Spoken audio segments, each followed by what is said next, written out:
All right, I'm here at Barnabo. Well, it's backwards, but I'm at Barnabo Field, tossing some pigskins, just like the old days. I'm Scott. I'm a former Romeo High School graduate and D1 football player, and I live and breathe Romeo High School football. All I hear, go get the money, so I go get it. Hate means I do something right, so I'ma let him. I've known Scott actually my entire life. We actually started playing football with each other back in high school, and it should have stopped there, but he just kept coming over to my house and asking to hang out. I mean, 40 years old, and look at him. He still comes over and plays with himself at Barnabo Field. I heard he was coming to the football games through the parents at the PTO meetings, requesting some restraining order. You guys want to check out the press box? So here's the press box, where you'll find window custies. And if you're lucky,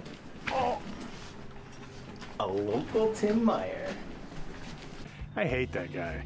You mean you want a 40-year-old guy running around the football field at your kid's football game?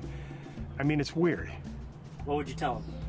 Well, I tell him, I'm Tim Meyer, and I tell him, watch the game on the Mitt TV and stay 100 yards away from Barnabo Field.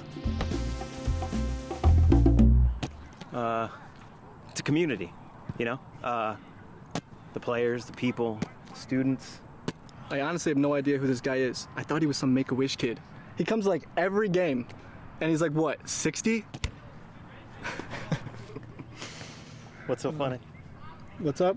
Let me see it. No, man. He always tries talking to us, but we always ignore him every time. Do anything fun later? Do anything cool? Just a party. Really? Like, what's the Addy? Maybe I'll cruise on by, check it out. It's like a invite-only type thing. You know, a lot of guys. A lot of guys, like dudes? Yeah, a lot of dudes. Is there anything that could stop you from coming to the game? No. COVID? No. Russia? I would say he doesn't have to come to the high school games anymore. He can stay at home, put on the Mitt TV, and watch the games live right at his couch.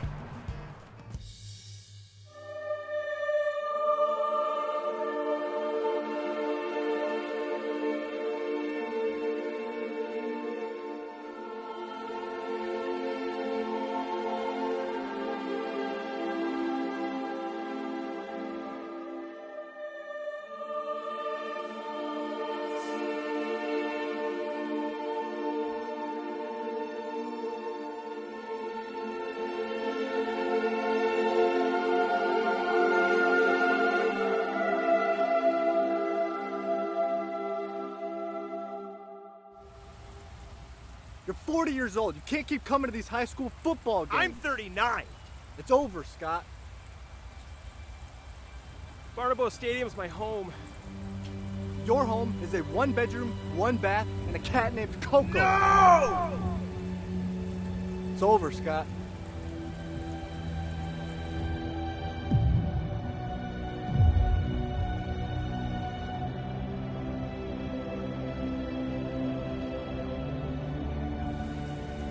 Use this. The Mitt TV's on there. It's live.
Roll call?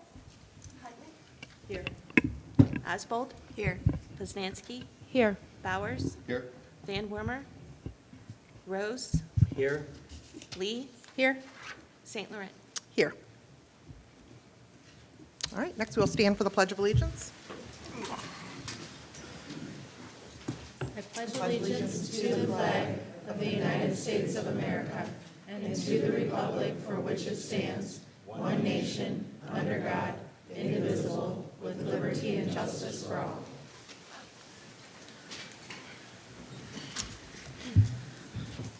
Okay, our next item is the approval of the agenda.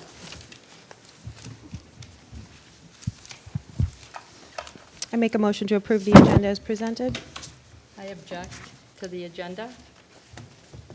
Well, you can't object until someone seconds it. I thought they did. I thought she did. Sorry. No, she made a motion to approve it. Okay. Is there a second to approve the agenda? I'll second. Okay. I object as the asterisk section at the back of the agenda is inconsistent with Article 2, Section 6 of the bylaws, which states members of the public are given 5 minutes each during public comment. The chair may reduce it to 3 minutes only if public comment will exceed 30 minutes. The time limit should remain at 5 minutes per speaker, and at this time, I'd like to move and amend the agenda as such. So just to be clear, if we're going to do 5 minutes per speaker, then we are capped at the 30 minutes. If we're going to go down to 3 minutes a speaker, then everyone would have a chance to speak. And also on Section 6, talking about the public forum, not to exceed 5 minutes, provided, however, that if the number of speakers would cause the public forum to exceed the 30-minute time limit described in this Section 6, the chairperson, yes, may reduce the 5-minute limit, but if necessary, so that no person's right to address the board will be denied, to extend the 30 minutes. Okay, and as the chair, we have a full agenda, so we're allotting 3 minutes per person. That way, everyone has a chance to speak. So how many are wanting to Well, we- talk tonight? That's not how we do it. Okay, So we well- have a motion and a second. Your comments have been noted. And now, if anyone else has any comments, other than that, we have to go to vote before you can make another motion. Nope, I just make a motion to extend it to 5 minutes. Okay, but we're not on that motion. We already have a motion to approve the budget, The or I'm agenda. sorry, the agenda. So we have a motion and a second. All in favor of approving the agenda? Aye. Aye. Any opposed? Opposed. Opposed. 3. So 3-3, the motion does not pass. So would someone like to make a motion to approve the agenda with changes? I would like to make a motion to approve the agenda with the changes of 5 minutes per person. Capping at 30 minutes? Yes. So that allows 6. 6 people to speak? Yes. I second that. A lot of people here. We should talk. Well, I'm just wondering if there's more than 6 people that wanted to talk that are now not going to be able to. There's only 6 Because only 6 can speak. Because it would have been 10. Would have been, so that's the concern, but we have a motion, we have a second. So the motion is to approve the agenda as presented with the change of a 5-minute cap for each speaker for a total of 6 speakers during public forum. All in favor? Let's do roll. Yeah, let's do a roll call for that one. Hutnick? Yes. Oswald? Yes. Poznanski? Yes. Bowers? Yes. Van Wormer? Rose? Yes. Lee? No. St. Laurent? No. Okay, so the motion passes. When we get to that public comment, the first 6 people at the podium will be able to speak. Approval of minutes. I'm so sorry. Can I clarify something? The first motion, what was our? To approve it as is. I don't understand. What was our numbers? What was the vote? It was 3 to 3. 3 and 3. Well, if they don't use all 5, Well, it's yeah, a up cap to of 30 minutes. Yeah. So, yeah, up to 30 minutes. 3 and 3, we have 7 people. All Should be, Oh, you're right. Yes, you're right. So it would pass. So the first As motion is. passed? Yeah. okay, so 4-3, the first motion. sorry, correction. So we're sticking with the original 3 minutes per person, allowing everybody to speak. It's actually 5-2, right? No, Paul, Kathy, and you voted no. 1, 2, 3 voted. Is that accurate? Is that everyone's correct vote? Correct. Okay. So the original motion was approved at 3 minutes per person, allowing all people to speak.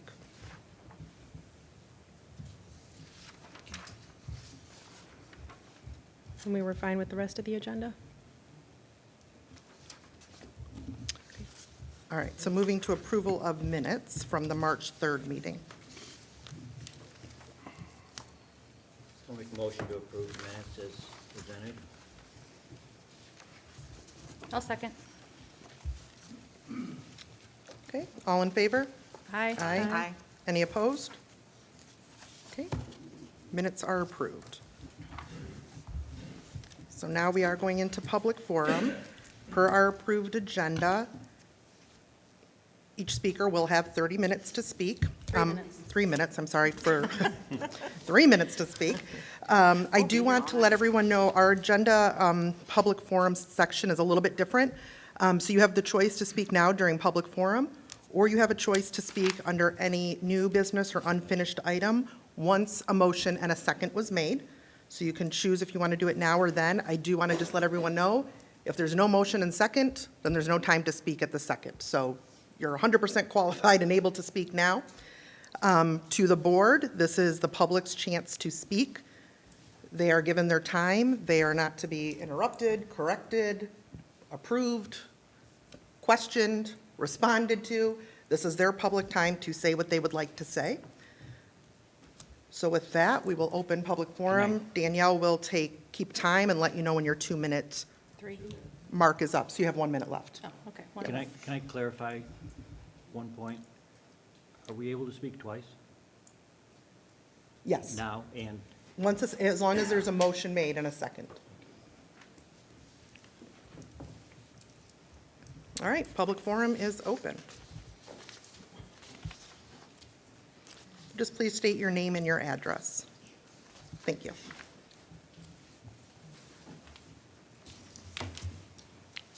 I'm Grace Benet. Can you hear me? Okay. I'm from 8178 Orchard View, Washington.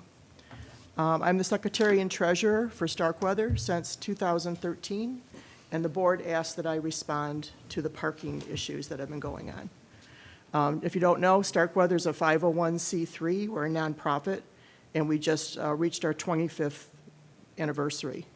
We mostly do art shows and open mics, among other things. We have no parking of our own, unfortunately, and we're open just 3 days a week. So the parking has affected us in 2 different ways, our staff and our customers. The majority of our staff are volunteer, and most of them are seniors or retirees. Many have mobility issues, but not necessarily a handicap sticker. We've offered to pay for their parking fees that are incurred, and many don't want to put that app on their phone. So I've had at least one volunteer say that she may not come back this year for Clay Studio because of the parking issue. Most of our patrons are seniors. Our patrons, besides shoppers, are artists and musicians. We've tried altering some of our programs to start at 7:15, which has helped a little bit, but has, messed with our scheduling. But our main problem is we have drop-off and pickup of art, and they have to carry that art in or carry it out. So a thought would be maybe to have nighttime drop-off and pickup, again, trying to change our schedule to match the parking issue. And a lot of them do not do night driving.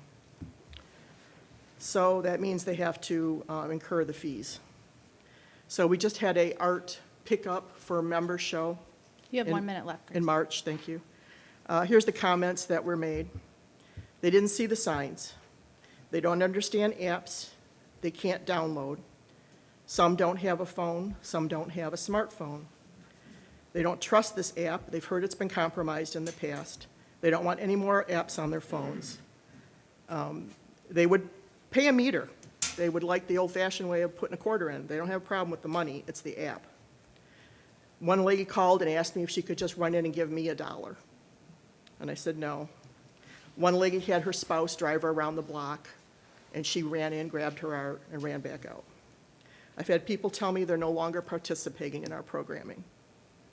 And the saddest thing to me is they didn't stay to visit with each other. And that's one of the prime things that we do, is facilitate seniors to have an outlet to be with each other. Thank you, Grace. Thank you.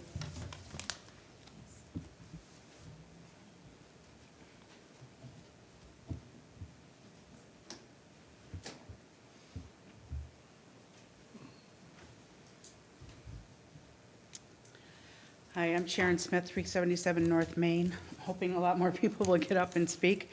I know that the horse has pretty much left the barn, and it's not up to this board to undo the parking, but I would be hopeful that the Board of Trustees would listen to your recommendations if indeed you think maybe this is worth undoing. I don't think Romeo, in my opinion, I don't think Romeo is enough of a draw for people yet to come and pay for parking. We want it to be.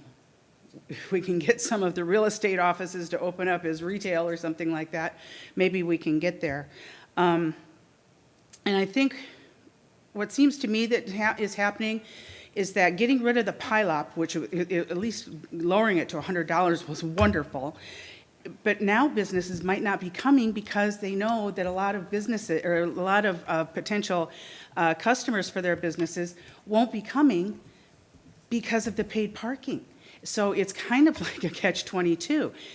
We could be kind of pushing business away, and they're not going to want to come until this gets fixed.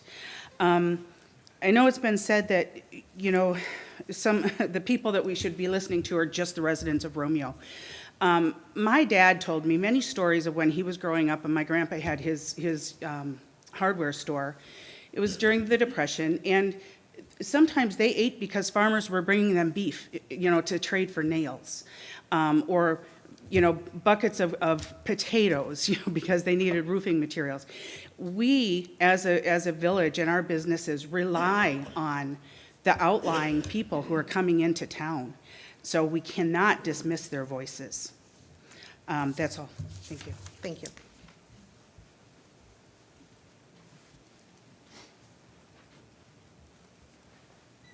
Good evening, everybody. I'm Mike Romano from Tech City. My shop's right in the middle of town. I'm sorry, Mike, what's your address? 121 South Main Street. Thank you. As far as the PLOP program, I still am opposed, and I don't think it's going well at all. A lot of concerns that I'm hearing from our clients and customers is just, if you're going to roll out this program, who's maintaining it? A couple weeks ago, the signs blew over, and they stayed that way, anything that wasn't bolted to the trees. So the A-frame signs laid on their face down, so nobody could even see the signage. The other signs that were at the north end of our block also laying flat on their face. Nobody could even see those. It just, it looks like it's not professional. Who's supposed to be maintaining the signs if they are going to be there? Secondly, somebody had asked me if our own sign ordinance was followed when the signs were posted. Because when you look through town, the signs are at different heights on the trees or on the poles. Nothing looks uniform about this PLOP program at all. On top of that, enforcement of this program is, I'm not seeing anything. We're looking out that front window, and again, you know, anybody that the Hispanic, there's no Spanish signs, so they don't know what those signs are saying, and nobody's adhering to it. So I'd like to know who's enforcing this and when are they going to start? Because right now, people are looking at this and think that it doesn't matter whether they partake or participate in it or not. And I want to say one last point. Like, the building that I've worked in is over 100 years old. At grade level, if somebody's carrying in a computer, they're coming through the front door.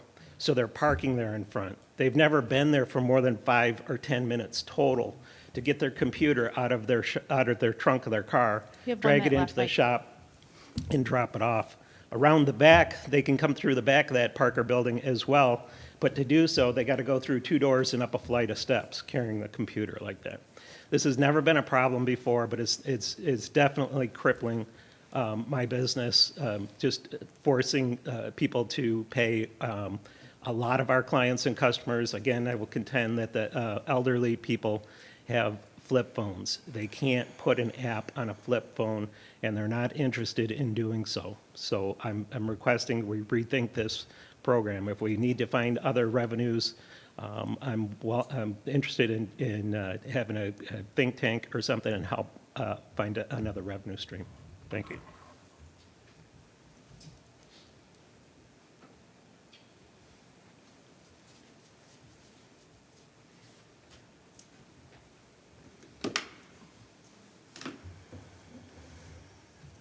My name is Joe Szyminski.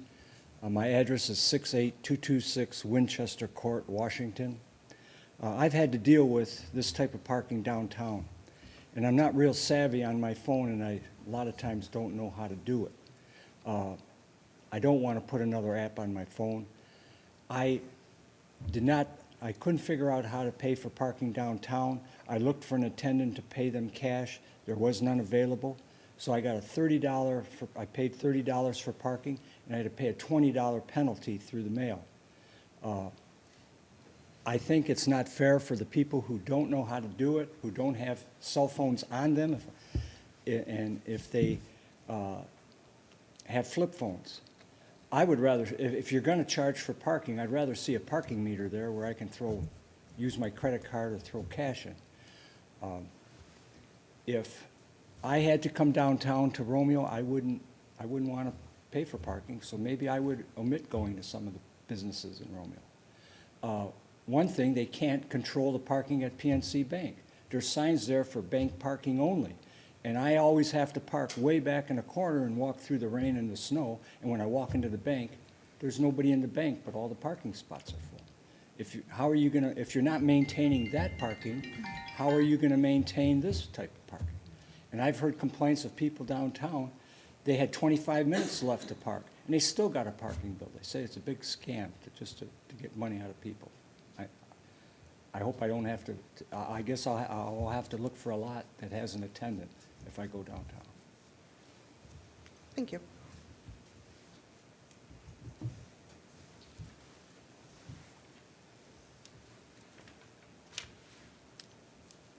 Anyone else for public forum?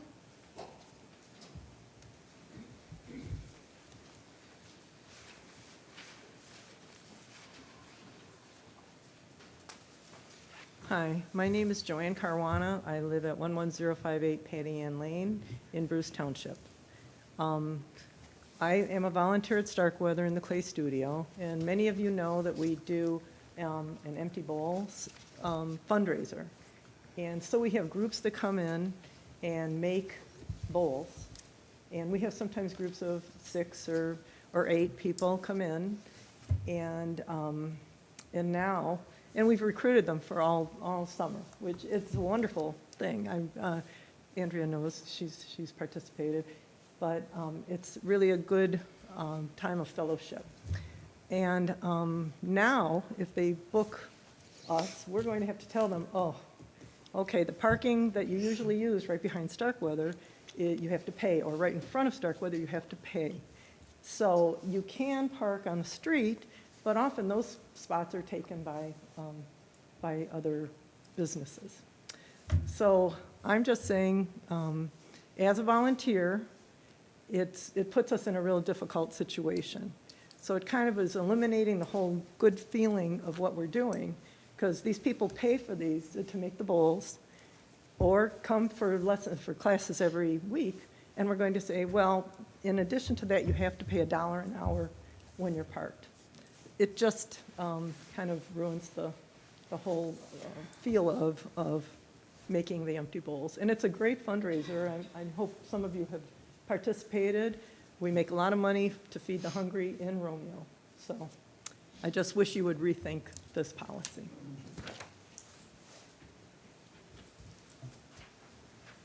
Hi, I'm Donna Sumnus, 164 Main Street.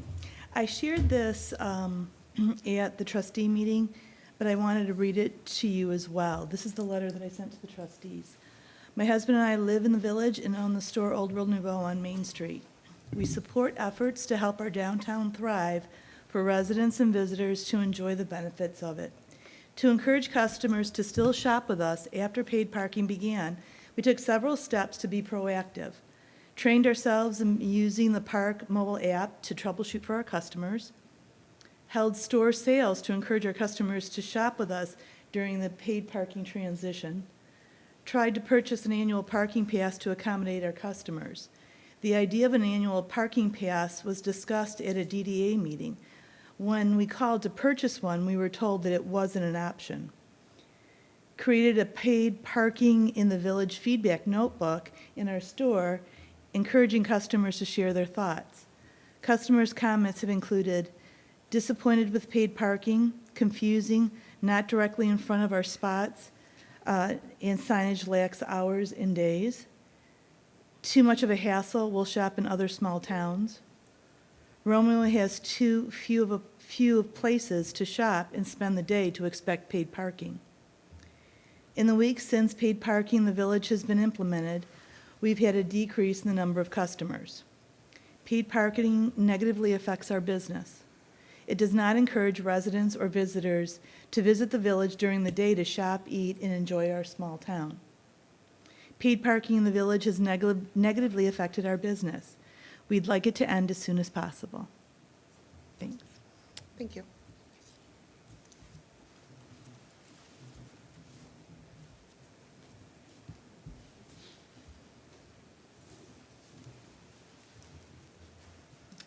I'm Barbara Trabovich. I live at 8348 Hilltop Court, and I have nothing planned, but I'm really upset about this, and a lot of people are. I'm really speaking for the shop owners, all good people, and I know a lot of people, my friends come out here to shop and have lunch somewhere or breakfast somewhere, and now they're going to be discouraged to come. I've already heard people say, like from Romeo, well, we're just going to go to Richmond, or we're just going to go somewhere else.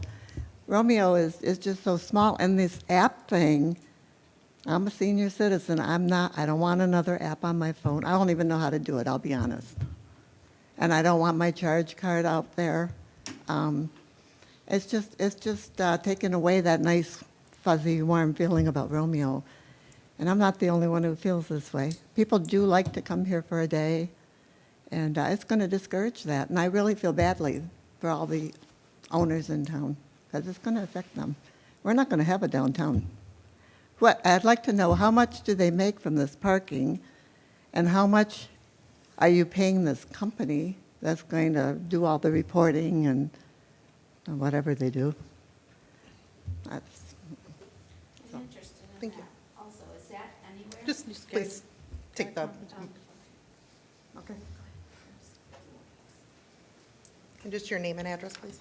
So 205 North Main Street. I'm a Your name? vendor at Town Hall Antiques. I'm sorry, I didn't My name catch is your name. Kathy Slade. Okay, thank you. Okay. So we have 3 floors at Town Hall and now a new coffee shop.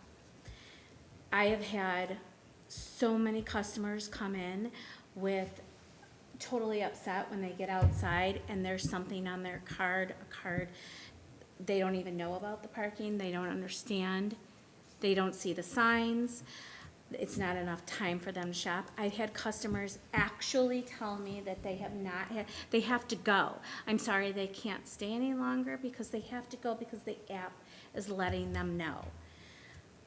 You're hurting our business. We have 3 floors and over 35 vendors. So when a customer comes into Town Hall Antiques, they're looking to spend hours sipping coffee and shopping. And right now, our customers are spending 15 to 20 minutes running in and running out. I'm losing business. I market, my antiques market collectors. I'm not like the quick in and out, I'm gonna buy a quick antique and bring it to a birthday. I'm somebody who sells to collectors. If I can't have my people come in and shop and look at their merchandise and spend the time with me to discuss what they're buying for a lot of money, then why are they coming to me? Why aren't they going online to an auction? You're hurting the business. You're hurting this is small town. I'd love it to say that you guys are Rochester, but you're not. You're Kathy, you not have 1 minute. Rochester, you're not Birmingham. It's Romeo. And it is a lovely community. People want to be here. They want to come and spend the day. But you're limiting them. They don't want to download the app. I don't want to download the app. They don't want to have to spend that to worry that the app is cutting them off. And how can we encourage them to come and shop with us and then go and sit and have a cup of coffee and encourage the next business that we're trying to build? It's not like you guys, and I understand there's got to be a You have different way, 15 but I seconds. feel like we need to all come together and find a different way. Thank you.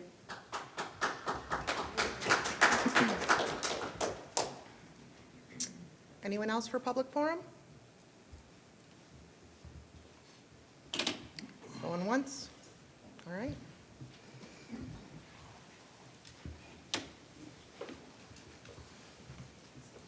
Just like to note that we're at 19 minutes now out of the 30, and I don't see anybody else wishing to speak. I'd like to take my First Amendment right of public speech and the bylaws of this organization allow 5 minutes, You which have I would 3, like to Mr. have. So McLeod. my name is Dr. Scott McLeod, 48073 Van Dyke, and I'm here to voice my concerns regarding the actions directed toward me by this DDA board under the authority of your chairperson.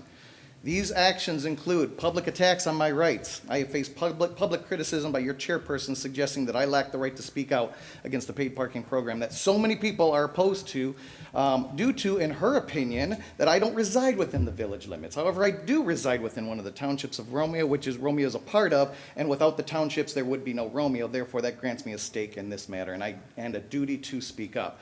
The second one is a violation of my First Amendment rights. I have been denied access to this government entity's official social media page, the DDA Facebook page, by being blocked by the page's administrators. Furthermore, comments of one of the posts made by the DDA have been blocked to everyone, which violates not only my First Amendment right, but the rights of all of those individuals. And the First Amendment prohibits the government from restricting speech based on content or viewpoint. Categorizing viewpoint discrimination as a serious censorship that is unconstitutional. Official platforms such as the social media page created by this government entity are trademarked as public forums where free speech is heavily protected. As such, the actions taken by the page administrators are clearly in violation of my First Amendment rights. And the third one, which is my concerns over the unlawful actions of this board. Recently, I received a delivery via certified mail containing a letter written on the DDA letterhead with all of your names on it, with accusations against me alongside threats of legal action signed by your chairperson. My first question is, did each of you authorize this action? Was there a vote? If not, then there should be grave concerns from this board about the actions of your chairperson. It's evident that this action did not occur during a regularly scheduled meeting because the first scheduled meeting is today. You have 1 minute left, Scott. Don't I have a right to defend myself according to your bylaws, which give me the 5 minutes that I will take? You have 3 minutes. Public notice is also required to any special meeting with no less than 18 hours in accordance to the Michigan Open Meetings Act. Furthermore, Article 2 specifies that no business shall be transacted unless mentioned requirements are met, or all board members are present. Given no public notice was provided and that the requirements for a special meeting were not satisfied, the action taken by your chairperson exceeded her responsibilities outlined by your bylaws. The actions levied against me simply are unjustified. In light of the offenses, I can't even go into the justification because you won't give me the time. In light of the offenses committed by your chairperson, I now request with the utmost seriousness a public apology from both your chairperson and the administrators of the DDA Facebook. And additionally, I demand my First Amendment rights be restored and I be granted immediate permanent access along with the ability to comment on all DDA social media pages. Furthermore, Your due to time the is up, chairperson's Scott. inadequate representation of the board Your of time is directors up. and her unprofessional conduct and actions unbecoming of her position, as evidenced by incidents I have described, I urge the board to take decisive action. Sir, the chair and has implore noted you that to your call time for a is up. vote of If no you do not confidence and stop, vote I to will be remove asking her the from her officer to position remove you. or petition the village council Thank to do you. so. Thank you.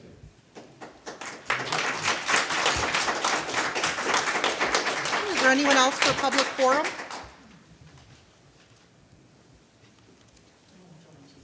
Sure.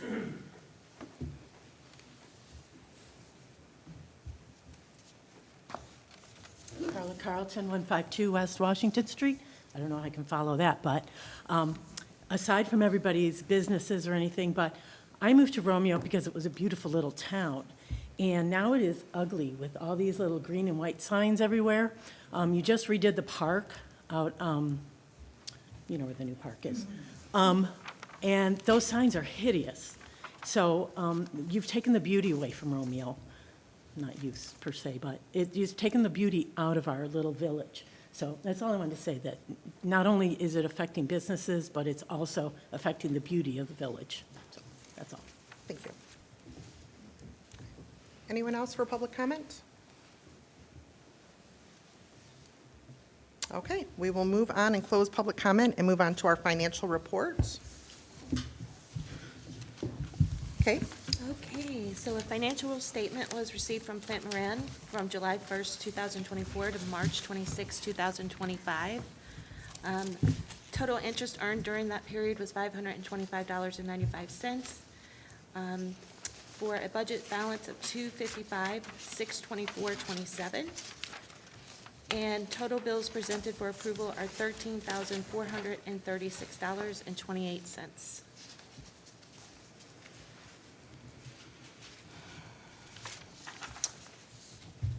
I make a motion to approve the bills. Okay, we have a motion. Is there a second? I'll second. I'm sorry, was that Kathy? Yes. Okay, thank you. All right, and if we could do a roll call, please? Hutnick? Yes.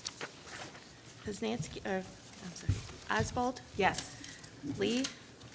Did you say Lee? Sorry. Did you say Lee? Yeah. Okay, yes. And then Poznanski, Yes. Bowers, Yes.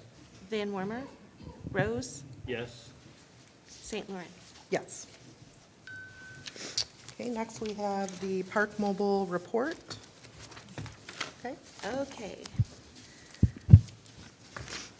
All right, so the Park Mobile project has gone live. It has been live for a month, the month of March. Some action items that we did have for the month of March. We're adding additional signage so that there was more awareness for each spot. That was completed today. Placing parking time stickers on the signs. That was also completed today. We have received multiple requests by residents as well as village council for the Park Mobile contracts.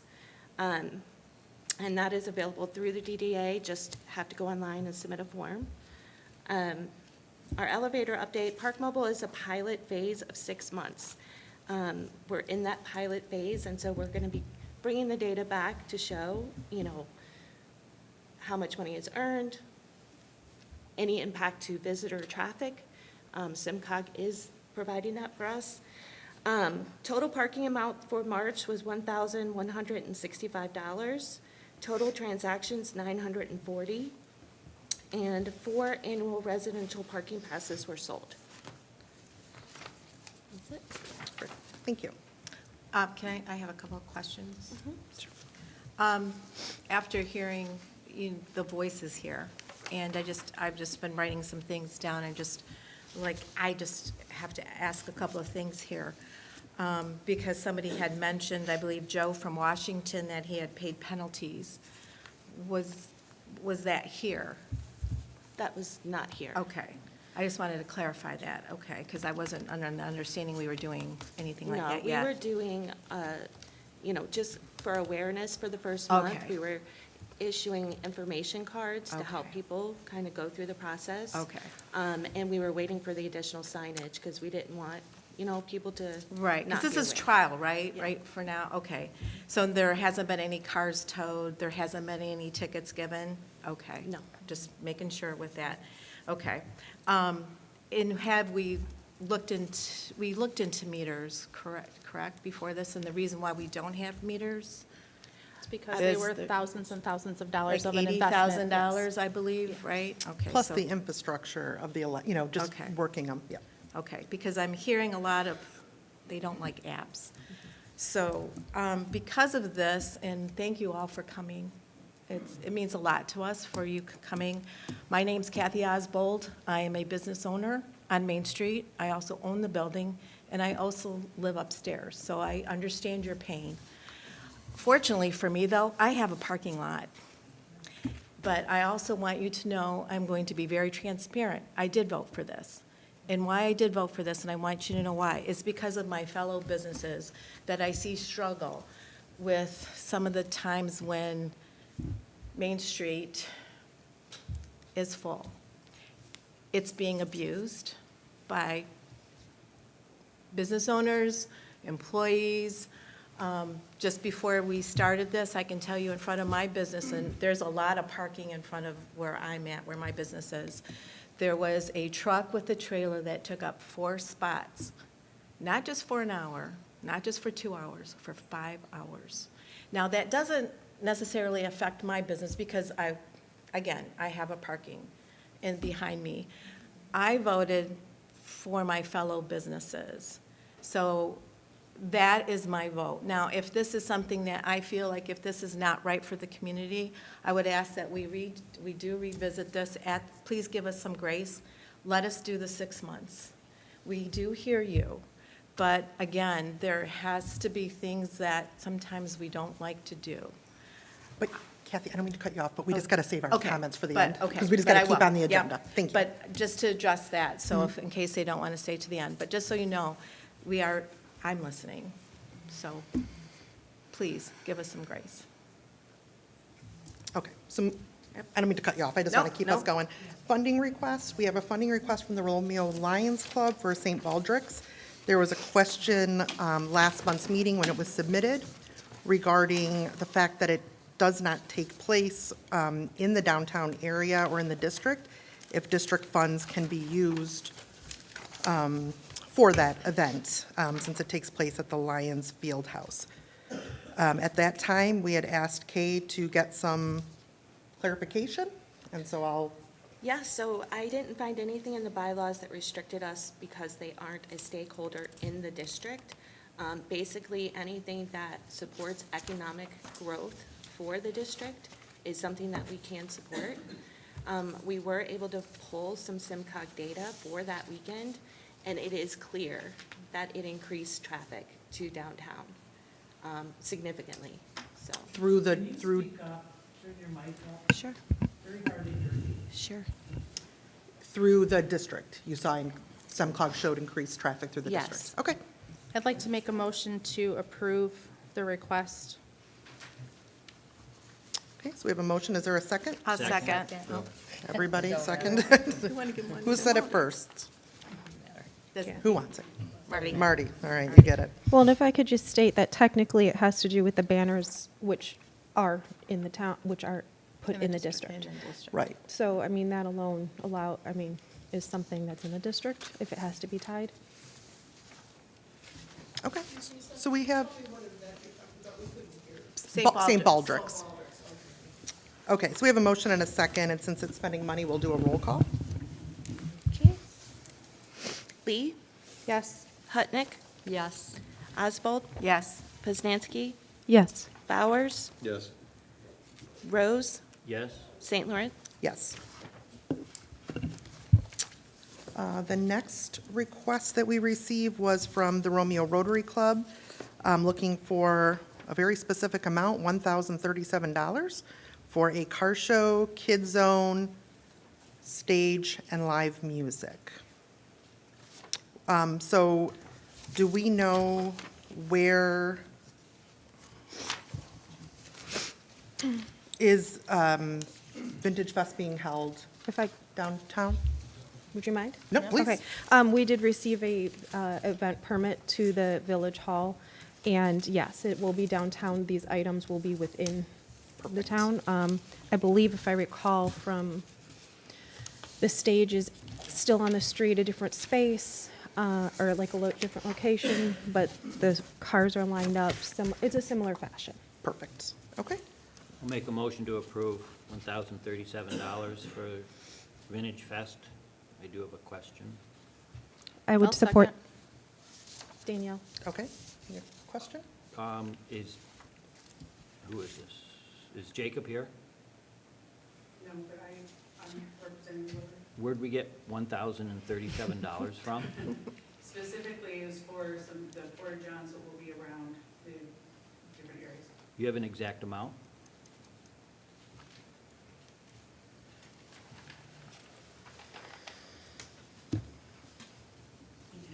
So this amount covers the car show, the Kid Zone, the live music, and Porta Johns? Yes. Okay, that wasn't on here. This is just the Porta Johns, though, Sharon. Correct. Where I'm going is this, don't you need more than this? We would love more than that. But if you were looking for something specific that we would put that toward, that would be. So the $1,037 isn't going for the car show, the Kid Zone, the live music? That's the entire function, but this You're 1,000 asking for us to fund the Porta Johns? That is correct. Got it, okay. Okay, so I don't know if that changes the motion. They're asking for $1,037 to cover Porta Johns for this event. Is your motion the same? I'll change the motion to a nice round number of $2,000 to help fund Vintage Fest for this year. I I'll still second. support it. I said I'd still support it. Okay, so we got John and Danielle.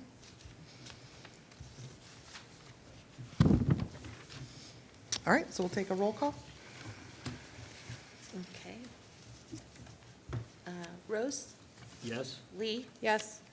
Hutnick? Yes. Oswald? Yes. Poznanski? Yes. Bowers? Yes. St. Laurent? Yes. All righty, so that brings us to our new business, wayfinding and attraction strategy presentation. Ladies, you're up. Okay, we'll let you advance. Okay. We'll tell you when. All right. Excuse me, I had to clear my throat a little bit. Good evening, everyone. My name is Mary Ammerman, and I am here from the University of Michigan's Economic Growth Institute. Thank you so much to Chair St. Laurent, to the whole DDA board, President Pozniak and Kay. Thank you so much for having us here. We're really excited to share information and an update with you all on the EV-TIP project. We're very excited. The last time that my colleague Herman was here presenting to you all was in October. So we are very excited to share a final round of updates as we are finding time to close out this project with you all. I'll let my colleague Carmen introduce herself. Good evening, everybody. My name is Carmen Wells-Quigg, and I'm with the Economic Growth Institute. It's a pleasure to be here tonight. Thank you. Okay, can you move to the next slide? Oh, you already did. Wonderful. So this project has been going on since May of 2023. The program is called EV-TIP, or the Electric Vehicle Transformation Impact Project. The intent was to provide technical assistance to communities that were affected by the automobile industry transition away from internal combustion engines to electric vehicles. So I'm looking forward to providing a brief overview of the timeline, as you all hopefully have in front of you and can see on the screen. As I mentioned, we kicked off this project in May of 2023. We gathered a strategy team, a group of local voices and stakeholders to come together and build out a strategy on how to address the potential impacts, challenges, and opportunities of this closure. As you can see, that duration went through June through October and November, so fall of 2023. There was also an economic impact analysis that we did and provided to you all that was additional data around the closure. We did additional data and expert meetings through that spring and really through 2024. We have presented to different Romeo community meetings in the spring of 2024 and brought the strategy team through that project selection meeting in May of 2024.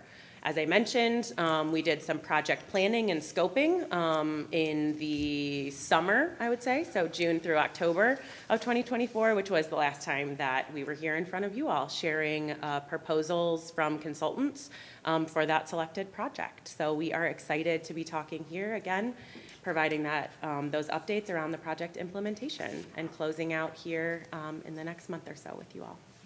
So there's a lot to celebrate about this project. We have allowed for community engagement and input as a part of this process. As we said, this has been several years of work with this lovely village. We've identified successes and opportunities and really identified projects where there's, again, those opportunities to support the village and the downtown. And find those opportunities for future planning. We've been able to leverage state funding to execute some of those identified projects that were strategically aligned with that vision. So as he said, really a lot to be proud of with this engagement and a lot to celebrate. So with that said, I'm going to toss it over to my colleague Carmen to talk a little bit more about that strategy, and then we'll go into the updates from the project implementation.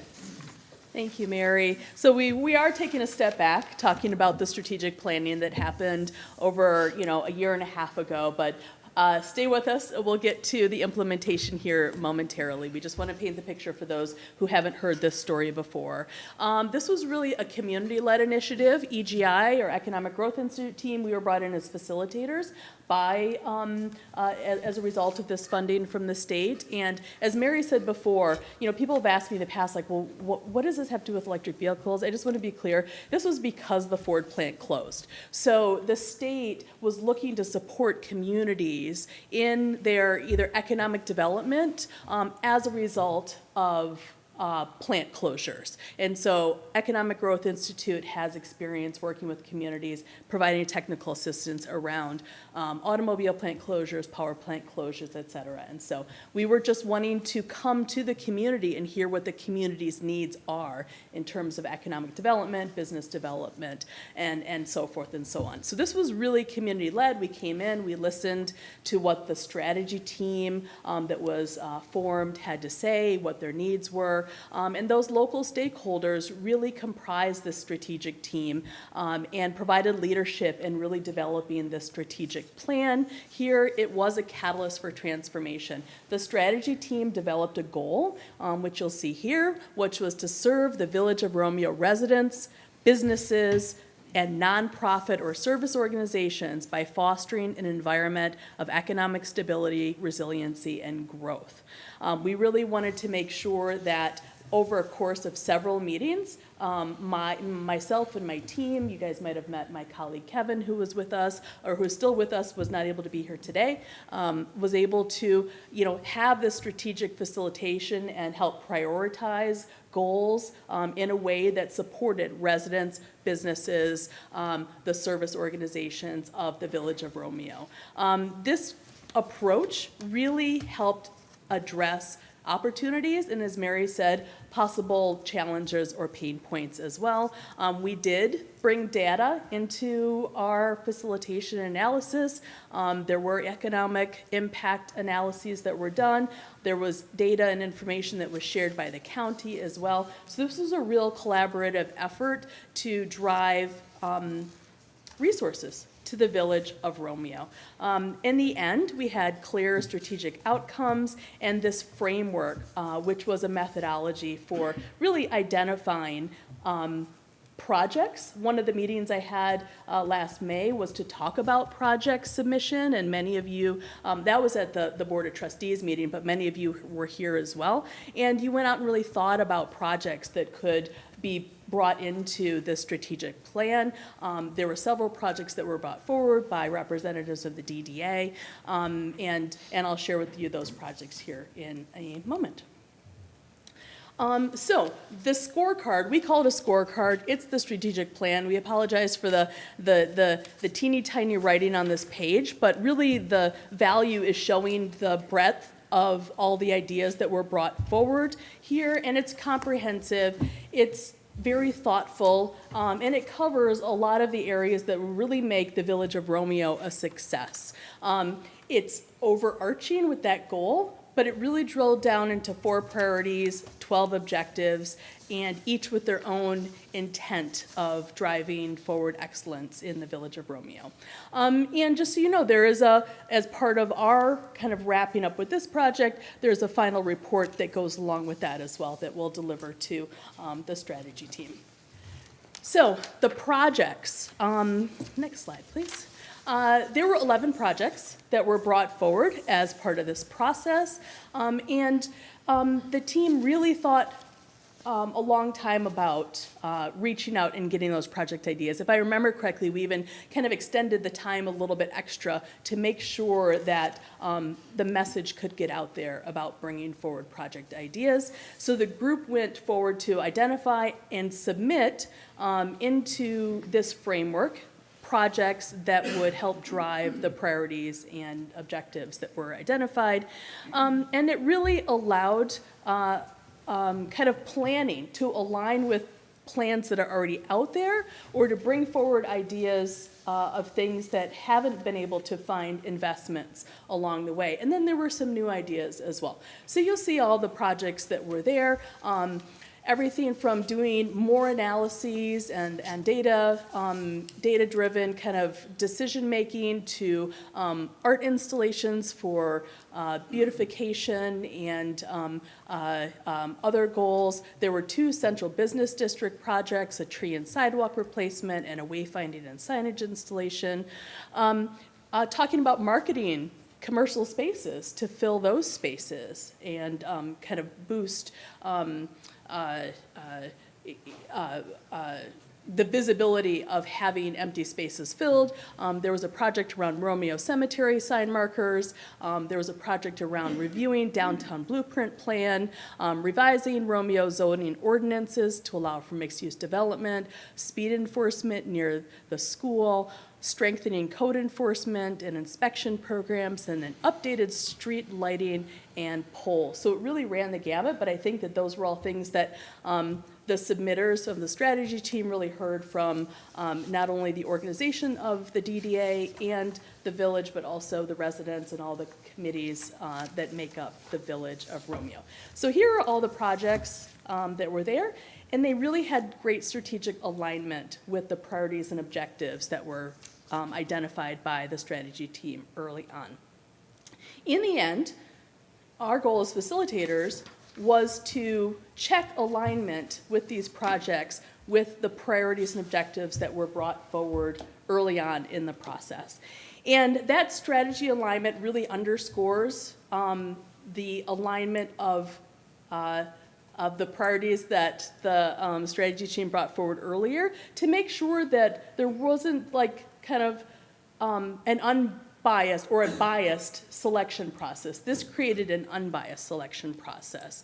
And so with that, we identified that there were 2 projects that had the greatest strategic value for this strategic plan. And that was a way for us to really underscore and go back to the priorities, objectives that were created earlier, and to make sure that there was alignment. That does not mean that the other projects didn't have value or strategic value. They all did to a degree here in the Village of Romeo, but with the amount of resources that were available for implementation, those were the 2 that aligned with the money that was available to us at this time. So please remember, the projects that are all here will remain recorded for future planning purposes, and really a guide map as part of the strategic plan is hopefully implemented in the future. So I'm going to hand it back to Mary to talk about the implementation of the projects.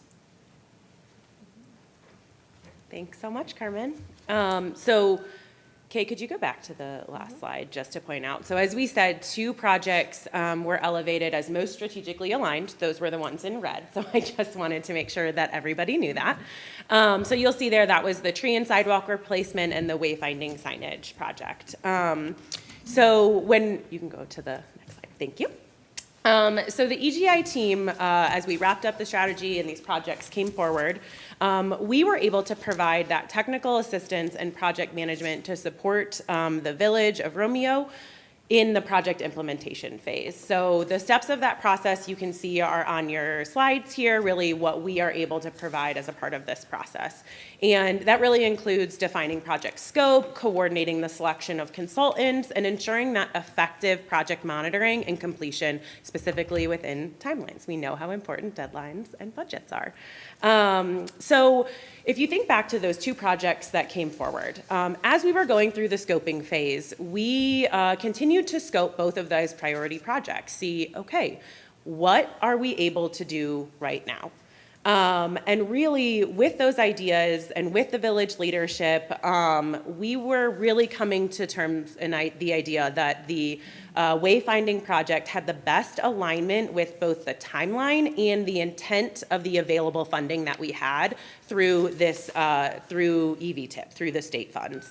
However, during that scoping process, we were able to expand that original project idea and really address some needs for effective local branding and attraction strategy, while including that wayfinding and signage recommendations that are really essential for promoting business and attractions and enhancing the navigability for visitors downtown. Can I just point out, could you let us know how much money we were given and what the timeline is as you keep referring to it so that we all have an understanding? Yes, yes. So the project had to be completed by the end of March, so we just completed, and we were going through this contracting process in the fall. So we were talking about like a 4-month, 3 or 4 month timeline with consultants. So that was definitely a factor as we were reviewing, again, the feasibility, and especially when you think about our discussions around the sidewalks and trees, we recognized the importance and the value of that project, but with the funds and the timeline, it was not feasible to do sidewalk replacement during that, especially in the winter. So we just want to be, as you said, thank you so much, very transparent about that planning process. We talked with different experts. We brought in the county for those conversations, and we really found, again, the best alignment to be able to execute and utilize the funds, which I believe were $100,000. Yes. So yes, so that was the best fit to be able to really take these actionable steps forward and accomplish and finish out a project with those parameters that we have. Does that answer questions? Okay, lovely. Okay, next slide. So let's talk about the project and the deliverables. So really, you can see there are 3 main components to the deliverables from this project. You can see there was really kind of an analysis phase, and then a wayfinding strategy and an attraction strategy that will come forward. So really, in order to lay a foundation for any of the strategy components, they really needed to conduct that analysis. And so our consultant, Crimson, who is out of Detroit and does a lot of work in Michigan, conducted a real comprehensive analysis of downtown Romeo. You can see on the screen and on your sheets there really some of the main components of that analysis phase. They went through in-depth market research, examining visitor preferences, trends, and factors that shape the local business district. They did a competitive analysis, compared Romeo to similar small towns in our region, highlighting differentiators and potential market gaps. Finally, there was a SWOT analysis that was conducted to help pinpoint Romeo's strengths, like historical charm, and identify areas for improvement, such as visitor awareness and the limitations there, and insights that really help guide those recommendations when we get to the next 2 phases, which include that comprehensive attraction strategy, which really works to ensure consistency in message and objectives, so the methods and tactics used will work towards that single effective result, which is helping Romeo become an attractive and permanent year-round destination for visitors.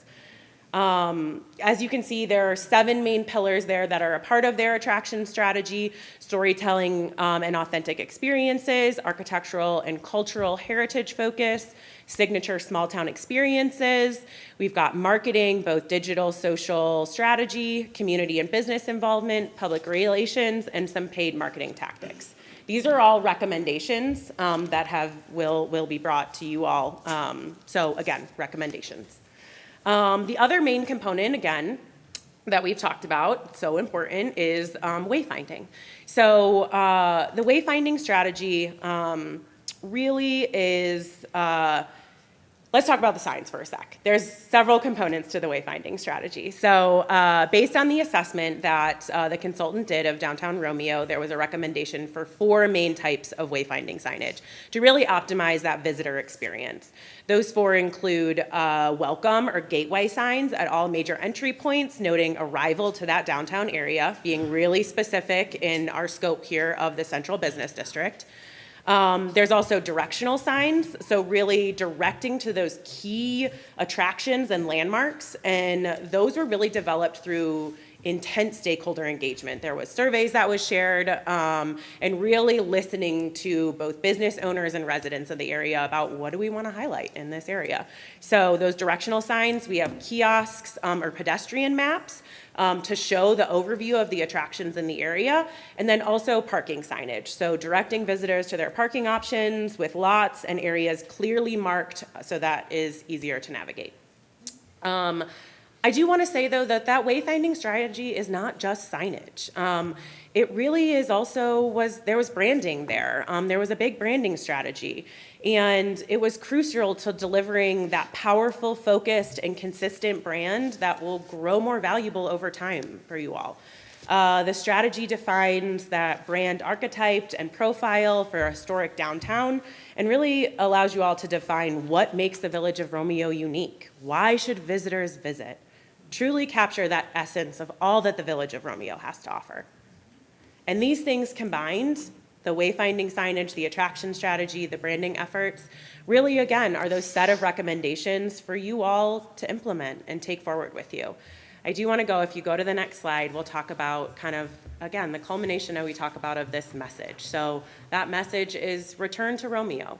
Return to Romeo is a journey back to a place where time slows, tradition thrives, and the simple pleasures of life shine.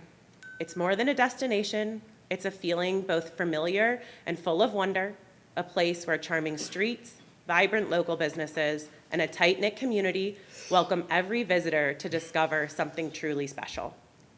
A return to Romeo means connecting with friends, charming streets, historic architecture, vibrant local businesses, and enjoying all the wonders of this small town has to offer. A rich and warm palette pulls from Romeo's Victorian roots, adding depth, warmth, and a sense of home, pairing with a soft curved design and shape, which remains classic yet fresh, historic, and full of life. So, because sometimes the best journey leads you right back to where you belong. So, just a little preview of the great work that this consultant did for you all. Again, full of recommendations and information, phased implementation for signage for you all. There's really a ton of information. We did not have enough time to dig into it all today, but we're really grateful to be here. Thank you so much for the time and the opportunity to share all of these wonderful updates and to work with you all. Thank you so much. Thank you both so much.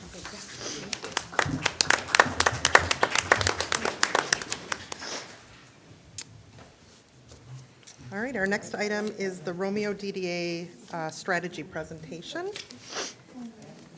Okay, so Christina is out of town, but she did send a recording.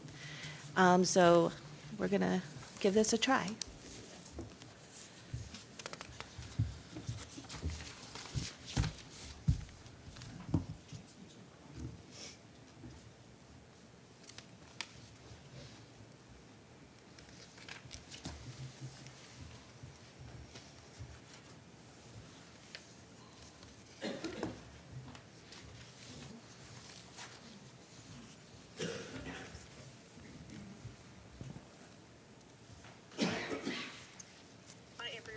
It's Christina Shepherd-Gutierrez with House Strategies. I am super excited to present to you today your strategic plan for the Romeo DDA.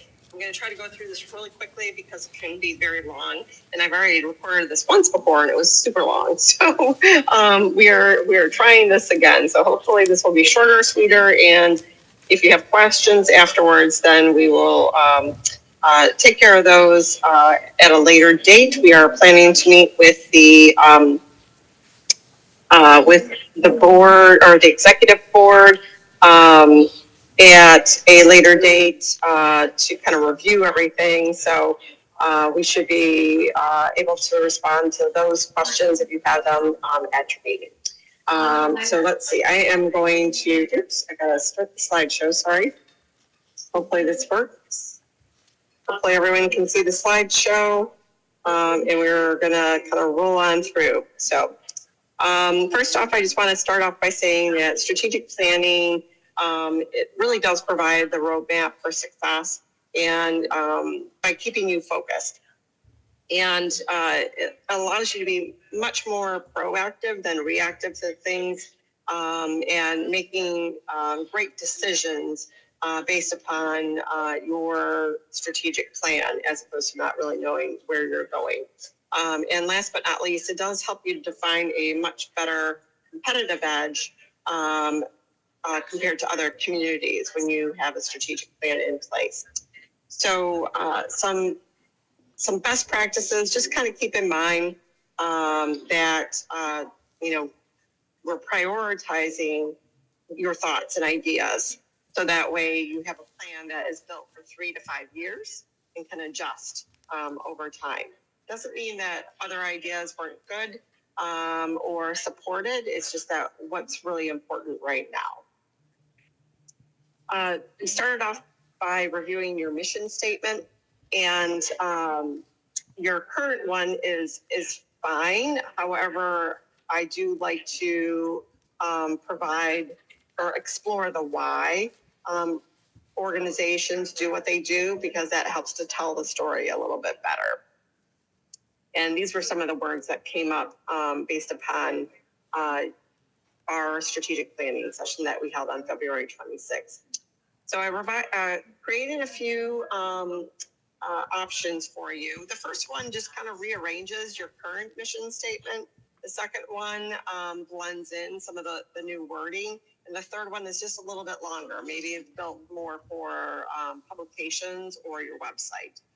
So I do want you to, really decide which one is going to be your best, and let me know as soon as you can. Core values are important to your decision-making process. They really help to define your culture and your expectations. The 4 top core values you identified were economic growth, community-minded, communication, and historic. So keeping those things in mind when something comes to the table for you to make a decision on, you should have at least one of these touch points of core values that those projects or programs would actually hit upon. As for your vision, concretely, everyone wants to respect history and character for your vision. But you also want it to become a frequent destination or a favorite haunt, kind of like that play for your fall season, as well as modern livability. So there's 2 options for vision statements here. I'm not going to read them off for you, but you can see here if you can make a determination which one you like better. But these will, this will really help to build upon your strategy moving forward. Oops. There we go, sorry. Your organization vision, we also tried to establish that, separating it from what your downtown vision is versus your organization. And, in the future, you want the Romeo DDA to be a united front, focused on your vision and mission, impactful, and definitely transparent. And then I always throw the slide in here. I think it's important for everyone to see it and repeat it quite often as a reminder as to what is the DDA's role in the community. And, ultimately, you're spurring private investment in order to increase that property value in and around the area. And there's a lot of things that the DDAs can do, kind of laundry list there for you. The next slide kind of talks about your SWOT analysis. So this asks for your input on strengths, weaknesses, opportunities, and threats within your community. And, the top ones in bold are the ones that received the most votes.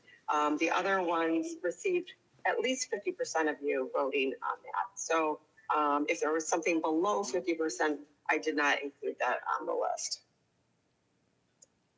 Your needs assessment, same thing, but looking at the 4 forces of value of physical, economic, social, and organizational. And you can see here some of the items that are very important and still things that are strongly supported as well. We also asked about your TIF plan projects and based upon your existing TIF plan, what your priorities are right now and what those potential timelines are. Obviously, we can adjust things as we go, but just let me know. Also ask for what you thought would truly be a metric of success. If you completed this plan, what would be those results? A number of things here that we'll kind of circle back through, and you'll see through your strategy. So there are 2 key strategies that we have set for you. One is being a frequent destination, and then 2, downtown ecosystem. So how are we going to achieve that are the next steps, the objectives here. So for the frequent destination, it's enhancing the visitor experience and accessibility, as well as leveraging attractions and the market reach. We'll dive then into each of these and talking about some of the tasks that you can implement in order to achieve this goal. So first off, enhancing that visitor experience and accessibility. Some of the tasks there are optimizing accessibility, creating great first impressions, and creating gathering space.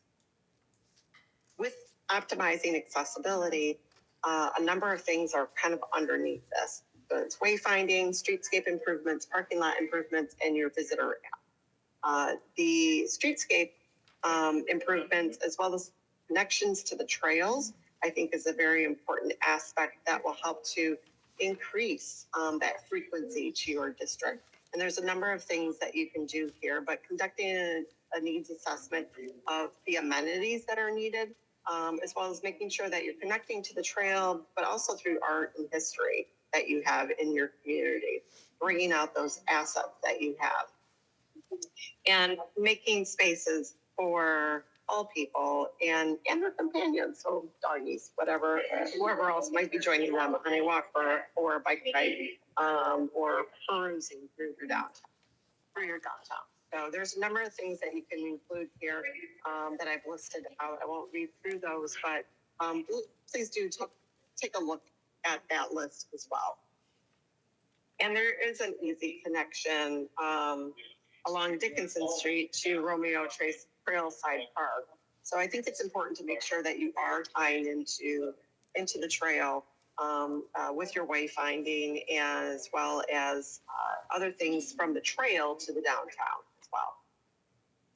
Parking lot improvements, you are looking at planning ahead, but now we really need to kind of, put pencil to paper and develop a capital improvement plan and those engineering plans, because that will help you be ready for grants and to be accepted by grant opportunities. You need to include stormwater mitigation and other sustainable measures in your parking lot improvements in order to access funds. If you are not able to do it through grants, the DDA and the village could do a bond debt for for your capital improvements. Or you can do pay as you go. So save up enough money in order to do one lot 1 year and then maybe another year or 2 years. And then making sure that you're incorporating wayfinding with your parking system is very important. And identifying those parking lot names for the visitor who doesn't really know where they may or may not be parked. So that will help them as well. And refreshing your interior lot signage too will go a long ways. As for the visitor app, there are some pros and cons to an app and something of this magnitude, but it does ease accessibility and it allows consumers to kind of know before they come what to expect, but it will help to extend their stays as well.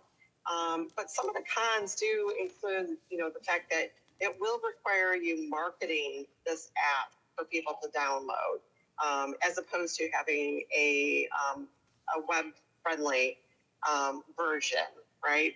As well as search engine optimization. So there are lots of tools out there. I did include one here called Vibe Map. It has a lot of things that it does offer. I encourage you to look into it and see if that might be a fit. But otherwise, there are other programs out there and lots of businesses that do apps. But do keep in mind that somebody has to download an app. So if it's only an app and not web friendly, then you're going to have two different sources that you're going to have to keep up and update. So, but when you do an app, please make sure to incorporate some incentives. Look at geofencing and push notifications to attract people and pull people in as they're passing through and coming into your down with notifications of events and activities or things that will entice them to come and visit. And collaborate with some partners on this that will help to minimize the cost overall. But it also builds out a much more rounded experience for visitors. Creating great first impressions, focusing on your facade improvement program, and especially with historic improvements and the retail placement. This can also help you to proactively enforce zoning compliance. So trying to attract retailers to spaces that currently might be occupied by a office tenant. And we want to move those office tenants to upper floors or secondary streets, but not that main street, main floor area. We want retail spaces in those areas. So, also enforcing that zoning is going to be very important. So working with the village on that and being a partner to kind of help along with the village, but also to help property owners and businesses being proactive about really placement as they're coming in.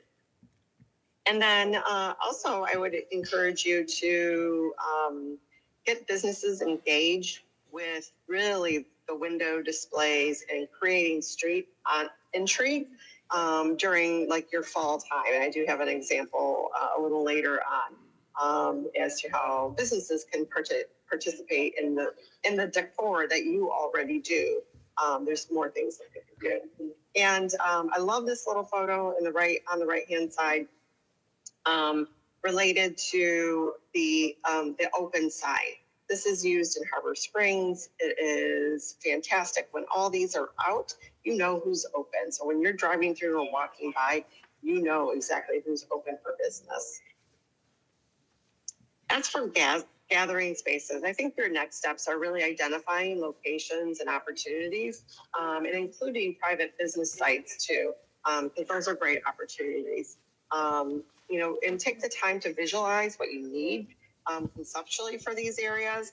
And I would encourage that you add blade signs to your entries of your alleys so that they are visible as you're walking down the street and you know where that next connection is. And also on the back end, right, from your parking lots and your service alleys, right? So making sure that there's signage on both ends that helps to attract people coming in.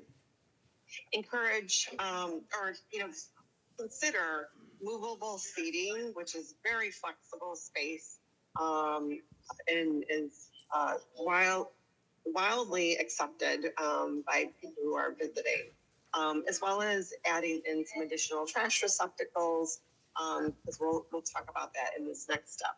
And adding engaging equipment into the park.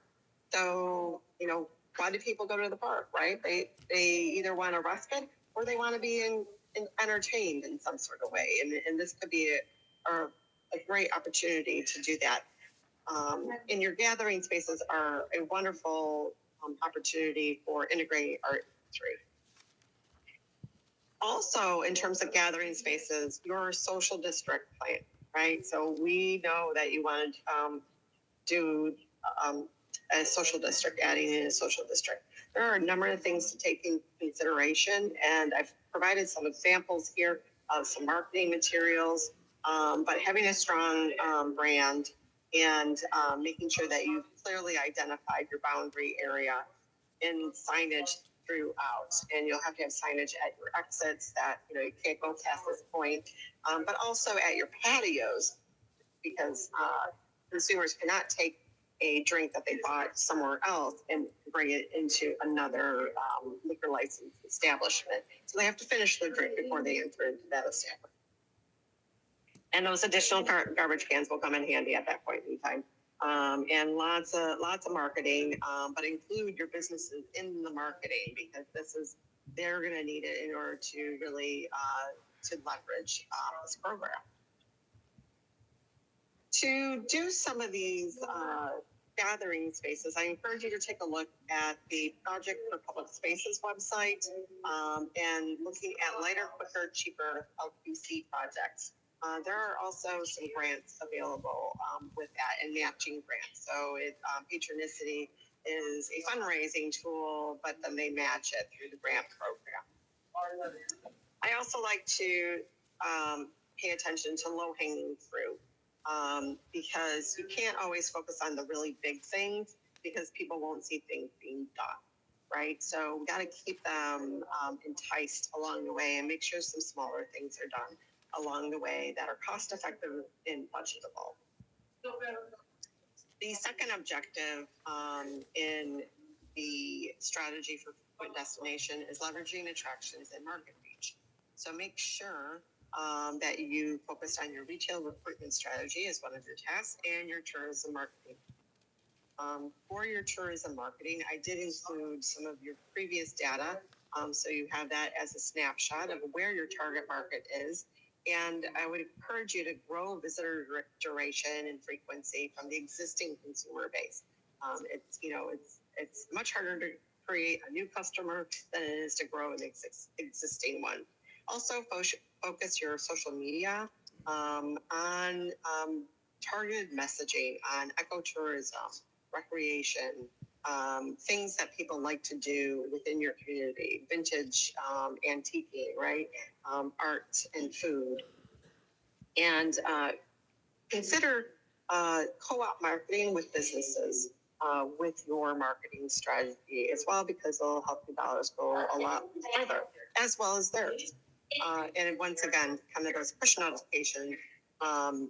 If you don't do it through your app, you could also leverage media partners in doing it through some of their apps as well.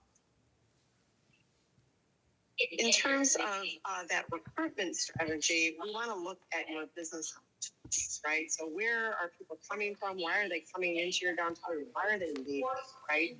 So with that, there is some natural leakage that's happening, but it's with recreation and events. There are also sales leakage through groceries and quick serve restaurants. So those would be two areas to potentially look at in terms of types of businesses to recruit into the area, as well as retailers that fit that recreation or home and experiential type businesses, because that's what you're trying to create, is a destination for experiences. Some sample ideas for business recruitment listed here, but really lean into the businesses that grow the destination economy. And think about creating an incentive for businesses to locate into your community that are geared at these businesses specifically, not just a general incentive, as well as, remembering to, your USP, your unique selling proposition is history, arts, vintage, nature, and there's a sample market profile here. I like putting these together to help to recruit businesses and work with property owners. So I encourage you to kind of put that snapshot together and have that readily available on your website, as well as you're talking with people and getting out. So what is tourism marketing, right? We want to focus on that tourism marketing plan, but it is an emotional connection to a place. And Romeo really offers a lot to its residents and customers, a mix of tourism niches. To enhance your tourism marketing, look at enhancing listings and searchability, adding your downtown and assets to other listings and your Google as well. There are a couple here listed here, from Pure Michigan to Yelp, TripAdvisor, TrailLink, which is great for trail itineraries. So things to do, creating a day and connecting with them to help build out some tourism days in downtown Romeo. Also leveraging partnerships with other tourism-based organizations and apps. So Visit Detroit is one, but TrailLink, again, offers an app and working with them. And don't forget Eventbrite. They have a large listing of activities and food and drink, and this is where you can list out what's available. Another part of tourism marketing is events and promotions. And you already have a lot of events and promotions within your district that are done by other organizations. And I would continue to encourage that and leverage those existing signature events. Create retail promotions during events and incentivize visitors to stay in town. Also encourage local shops to stay open late during the season, during that summer peak season, right? As well as look at, when you have social district in place, collaboration. So fun little things just to kind of note. There's that picture of the skeletons from Northville. But businesses were encouraged to put out skeletons. Some other towns put out scarecrows. Anything during the fall to kind of help to create intrigue and excitement as people continue to walk throughout your district. Some fun events other communities do are like a witches' night out. But supporting and encouraging other organizations to coordinate these new retail-like promotions and tie-ins. So you could even have bike rides that are for sporting as well as family-friendly. Doing more with your home during the home tour time and offering holiday weekend activities, as well as doing ghost tours or antiquity tours in history. And last but not least, I do really encourage you to focus on your restaurants, your history, antiques, and arts as part of your promotion. I did include the event assessment so you can see where those events ranked overall in the highest priorities to focus on, as well as then your medium priorities and some action stuff. So I'm really looking at a 1 to 5 year plan to complete all these items. Obviously, parking lots may take a little bit longer. Streetscape could potentially take a little bit longer depending on funding and availability. But this is a good roadmap to get you there. The next strategy is focused on your downtown ecosystem and building out that ecosystem. So make sure to focus on these 4: growing community involvement and understanding, increasing board engagement, providing business support, and managing long-term growth. So with growing community involvement and understanding, you'll need to create and activate a communications plan, strengthen local partnerships, and do volunteer outreach and create a management plan for that. Creating a communications and volunteer outreach and marketing plan kind of all goes together. So these are a couple of points that you'll need to consider when developing that plan.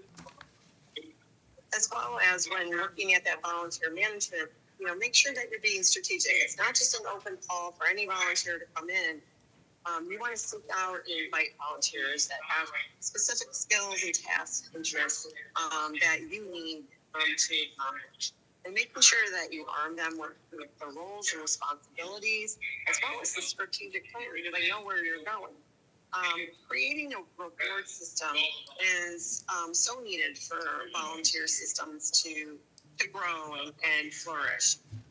You're creating a fan base that wants to return time after time to help out and pitch in. So make sure that you recognize them, whether it's through an awards program or maybe merchandise, public recognition on social media or on website, lots of opportunities. And there's some great resources at Michigan Main Street Solution Center. To strengthen those local partnerships, especially focusing on the village, I really encourage you to look at developing some working meetings with the village throughout the year.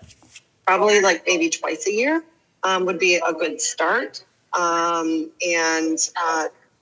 Really for this first year. After that, maybe you won't need to do as many work. But depends on what is happening within the community. But it will help you to define roles and responsibilities, develop a communication plan that's a two-way communication plan between the two entities, leverage your common interests, and then celebrate those successes together. And that's really important at the end because everyone wants to feel like they're a part of the success. And this is a surefire way to do that. When working with other organizations, same thing going into it, but list and identify your potential and existing partners that you want to sit down and work. Determine goals that you might have for them, but when you sit down and meet with your partners, identify common goals and your potential collaborations and your action. Creating a pitch that helps you really speak to your organization will be a good tool for each and every individual board member. So take the time to sit down and write down, how you would introduce yourself and this organization, and what you're trying to achieve, and what you need in order to get there. So here's how you can help as a volunteer. For board engagement, focus on merchant outreach, project management, board preparedness, bylaw policy and process updates, as well as board recruitment. For merchant outreach, host a meet and greet at places of businesses or at the DDA office. Make sure that you're inviting board members or business members to your board meetings consistently, not just periodically when there's a special topic. You can do that by continuing that monthly newsletter, as well as doing a quarterly programmatic plan that helps to inform them. Here's what's coming up for the next season and preparing for that. And utilize your blog on the website to include updates as well, not just consumer-focused articles. Last but not least, your board should be going out and visiting businesses, not just your executive director. And I think this puts it puts many faces on who and what is. That is an important aspect for any of these. As well as if you want to improve two-way communication with your businesses, one thing I would encourage is going to a smart text messaging and SMS. And that will allow you to provide urgent notifications as well as reminders, but then also for them to be able to get hold of you. Also to increase board engagement, looking at that project management side of things. So making sure that you're aligning projects and programs with boards and volunteers so that, you have the right people working on the right thing, right? You could utilize a project management tool for that. Making sure that once the strategic action plan is in place, then, monitoring that and assigning things out onto that action plan document as well. And make sure you first leverage your board strengths But when recruiting new board members, look at trying to fill some of the gaps, and I've listed some of those here on the right side in the red block. You can also increase board engagement by being more prepared as board members. Just knowing your vision and mission statement and strategy overall, developing that elevator pitch, and really knowing the roles and responsibilities, not only of yourselves, but of your future, volunteers. Some trainings that I would encourage for the board are taxing and financing plan training, as well as Public Act 57, and then making sure that you're updating your bylaws and your purchasing policies. Those two things are out of date, and they need to match really how you're operating now.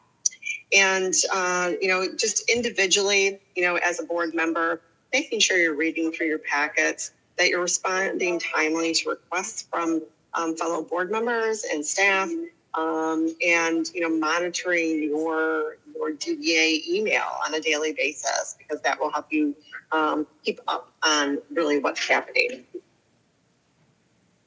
To provide business support, focus on business retention, co-op marketing opportunities and collaborations, as well as updating your business and building it. So for a business retention program, one thing that you can do is develop a team of experts to go out and assist businesses, or you can do one-on-ones and determine what their needs are, and then come back with resources and opportunities for them. So providing resources and grants access so that businesses stay informed of what's really available to them, but include it on your website and e-news, and then just direct, obviously, support.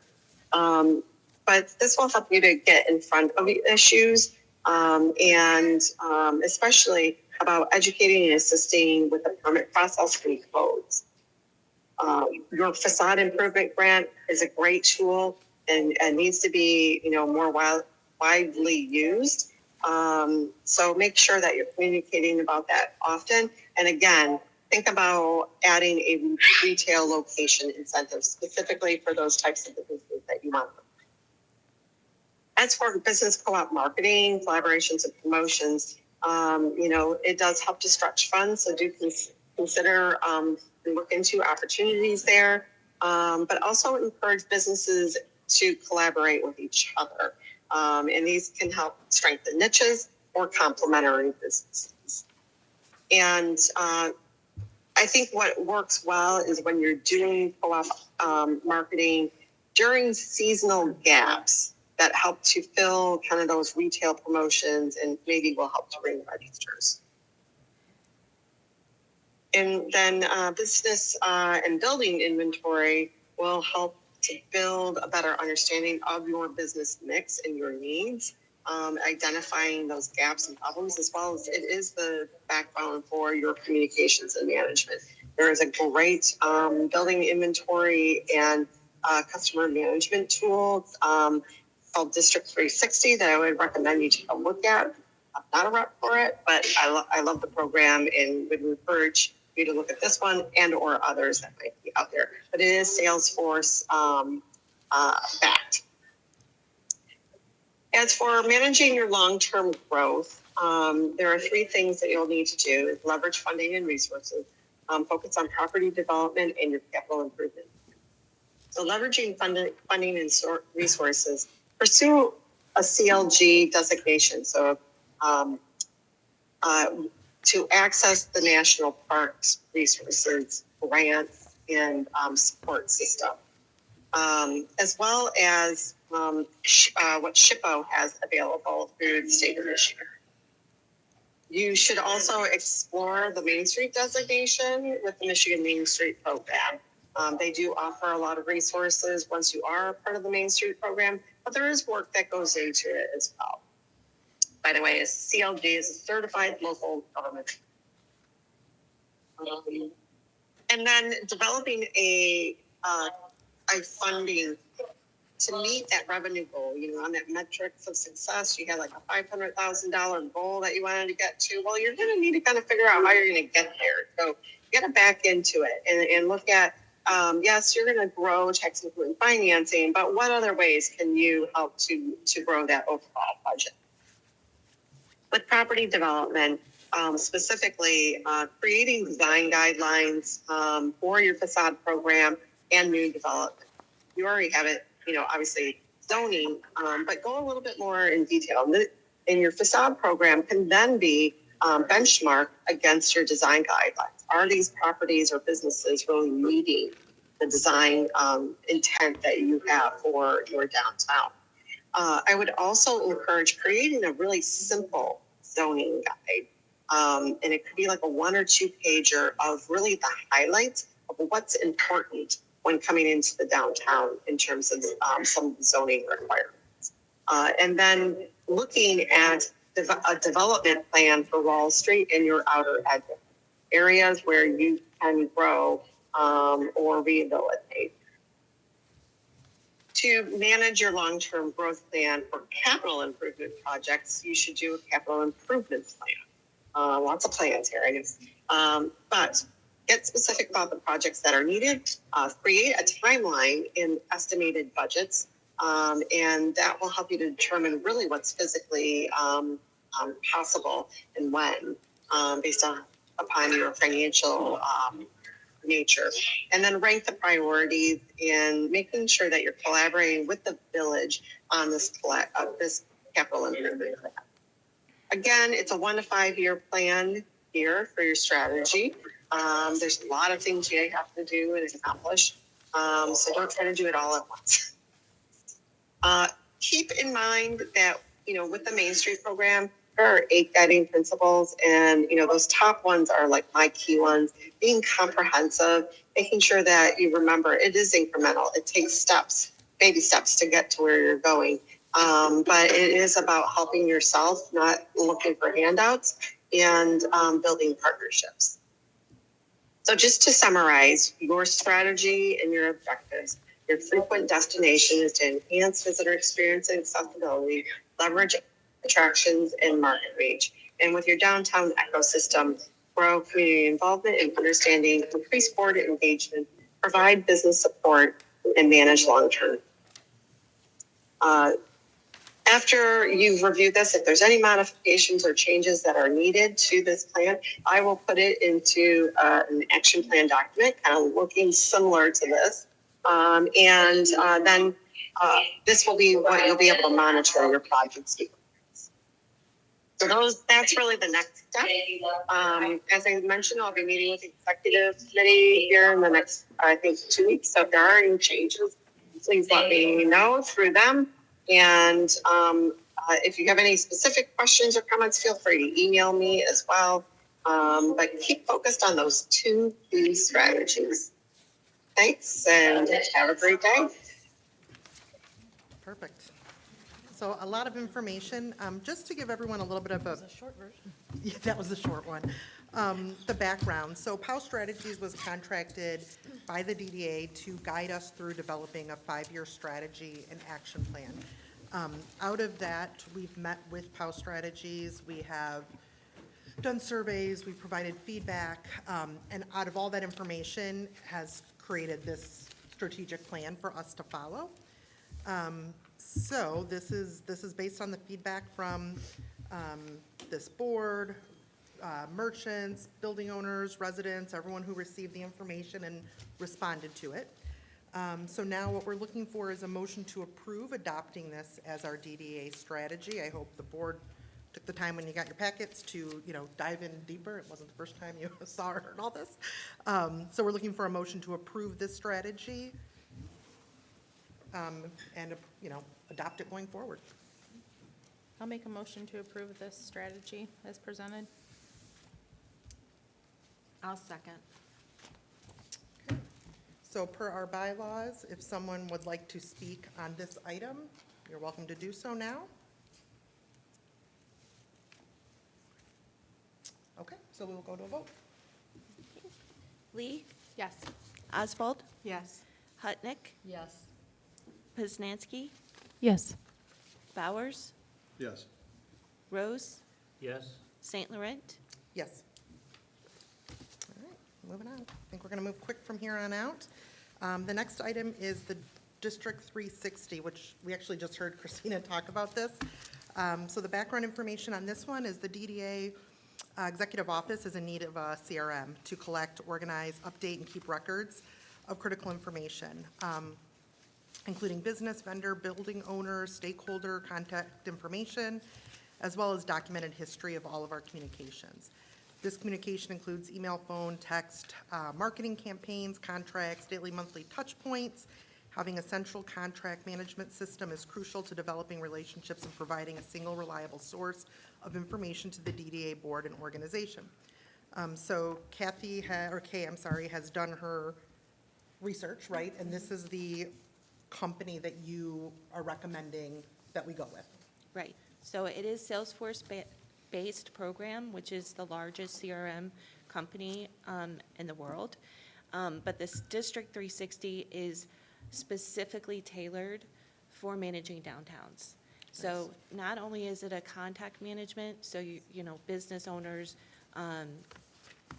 building owners, stakeholders, but it also allows us to track our major projects, our infrastructure projects, so that anyone has visibility when they need it. It keeps records of, you know, email communication, contracts. You can even, you know, track your board members and their tenure and their strengths, things like that, and assets within the district. I think the biggest thing that we are lacking as an organization is historical data. You know, every time someone leaves, a lot of information goes with them. And we keep recreating the wheel. We keep researching the same things and starting from scratch, so. And this does, I mean, really speak to one of our brand newly adopted items. So we're looking for a motion to improve the purchase and adoption of District 360 as a means to manage our downtown data and records at a cost not to exceed $1,800 annually, with a one-time building inventory cost of $5,000. What's the building inventory cost? What do they do for that? They basically will import all of the information for each building that resides in the district, including building owner information, square footage, tenant information, Special zoning, uses. special Zoning, uses. yeah. All of the Isn't it- things that will help us as a DDA be able to assist these building owners in keeping their spaces maximized and optimized. Isn't that information already like on the tax plan where they just pull it off of that? I've had a heck of a time gathering contact information specifically. Even if it was, they still have to They still put have it into the make it program. put it in their system. Wherever it comes from. Right.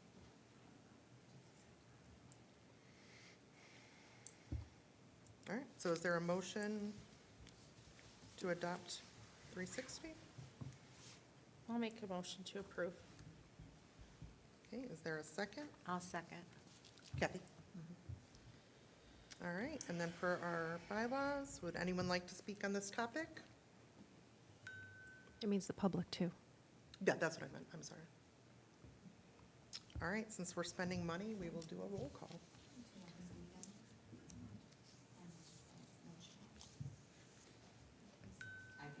Oh, okay, yeah, if you just wanted to say anything about this topic, yeah.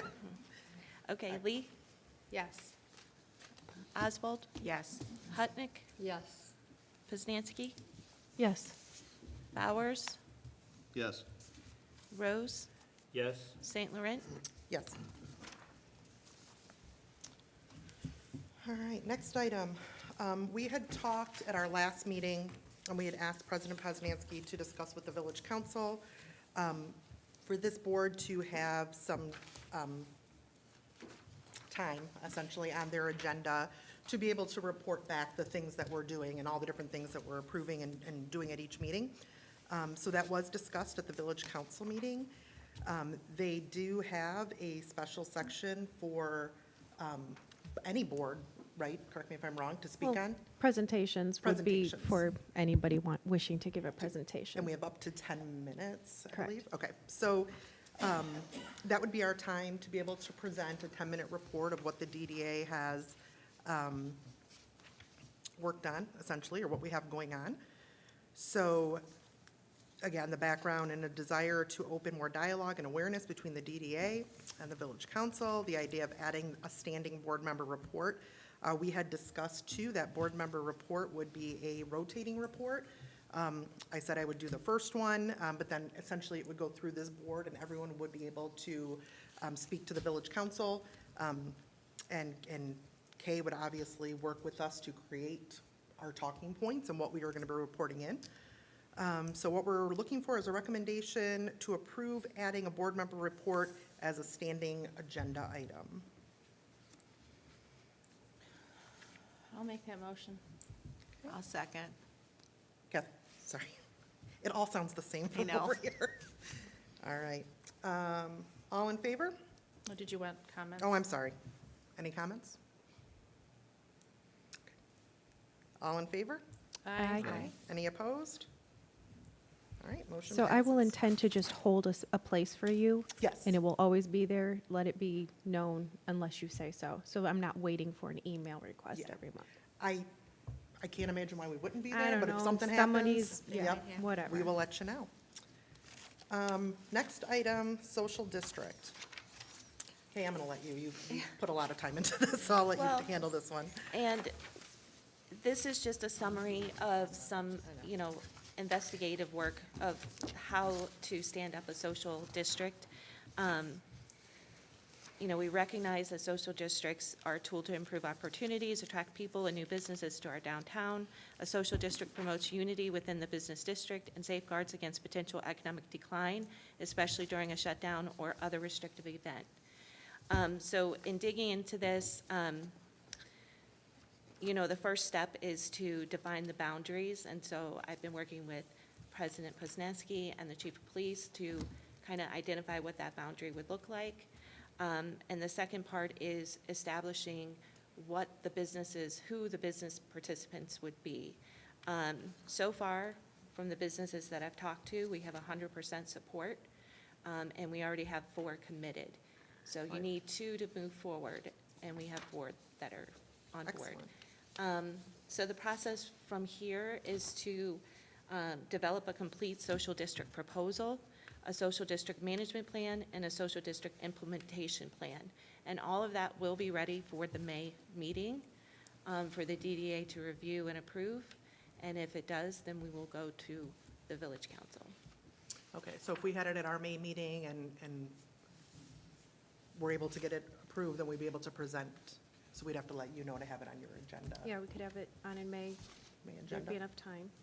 Okay, great. Just another step would be then after that, it's not just done. That Right. some of the businesses have to get a permit. There is a little bit of extra work. But then. Like register their Yes, licenses. but the yeah. legwork can't be done and shouldn't until it's actually approved, right? Right.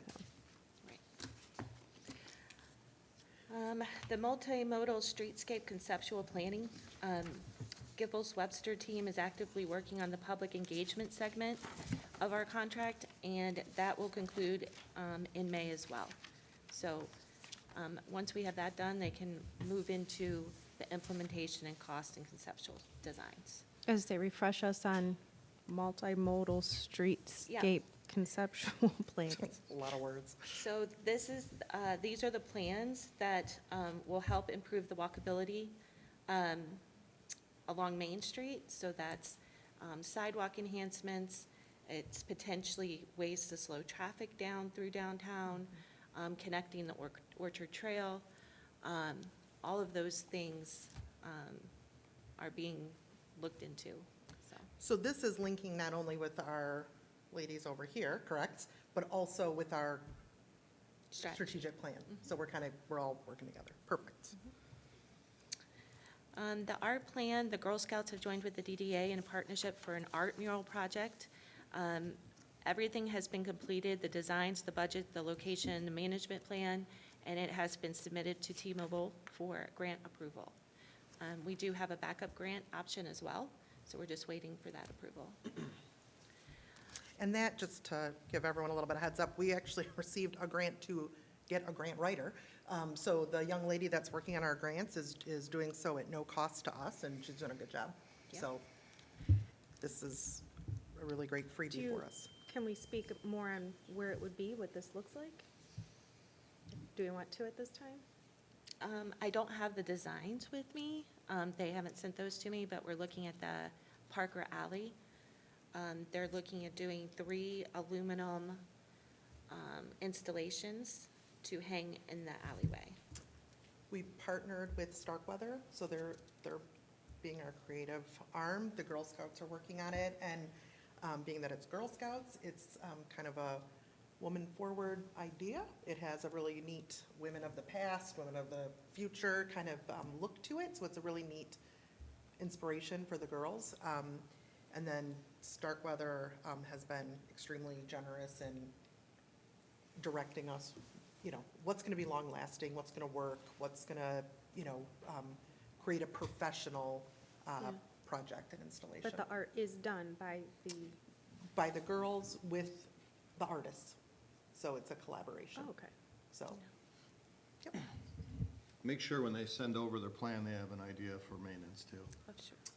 Yes, so just to speak on that, we did talk about that, was either the project has to have a maintenance plan or a sunset. So that will be built in once Starkweather kind of finalizes final materials and what that looks like. We'll either have a sunset for the project or a maintenance plan going forward. And they've even talked about, this is part of the Girl Scouts leadership badges. And so there'll be another class of Girl Scouts looking to earn the same. So this could be, a legacy project for them. Public restrooms. So at one point, we had received some communication online regarding the need for public restrooms in the district. Some business owners have also requested this. We had looked into the item. The board discussed having like a portable option for public restrooms to test the needs and locations. When we're trying to identify a location for temporary portable restrooms, there is not only a lack of location, because the DDA does not, one, own property, or two, have the ability to join the plumbing system, but a long-term solution is not available at this time. So the public restrooms, unfortunately, is something we have to put on hold, maybe at some point in the future when we have property or some other options available to us. It's something we can look back at. I know it's something that comes up often, so it's certainly going to stay on everyone's radar, but it's something we can look at in the future. And to circle back on that, at our events, you gotta have temporary restrooms for. Right. Anyway. Yeah, we just got restrooms Yeah. for the, yep. So, PILOP, the village, this is just an update, Village Board of Trustees voted in favor of reducing the PILOP fee. So background, it was expiring. When they originally reduced it, they reduced it just for a specific time period. I want to say it was through October. Yeah, it was like 6 month. Six-month period from the 10,500 to 100. So this board requested that the village extend that reduction of that pilot fee, which they agreed to extend for $100. And then also have said that we would like to resurrect the subcommittee. Yep, that's next. Okay. So the board said they'd like to resurrect the subcommittee. In conversations at last village council meeting, they asked, so just some background, the village council had requested a joint subcommittee with village council and DDA board members that met, discussed, how with that reduced pilot fee, were we going to generate that income?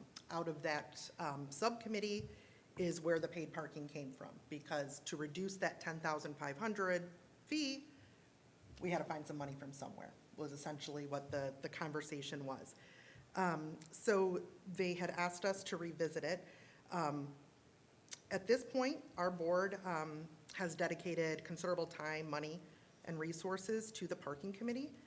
As a result of this work, a recommendation was made to implement paid parking with a 6-month review period. Alternative options that were discussed were raising residential taxes, imposing special assessment, or having to go back to increasing the PILOP. And none of those items were supported by this board. If the village chooses to revisit any of these options, that's their decision to make. That's not something this board has the authority to do. But this board does not have any input on those matters and addressing any of the consequences of poorly maintained lots that are owned by the village. This board has agreed to administer the paid parking program on behalf of the village, providing support with manpower and management. We're happy to continue to manage it with the 6-month window, but our involvement in rejoining the parking committee is not necessary at this time, as the alternate options are not something that we have any say in.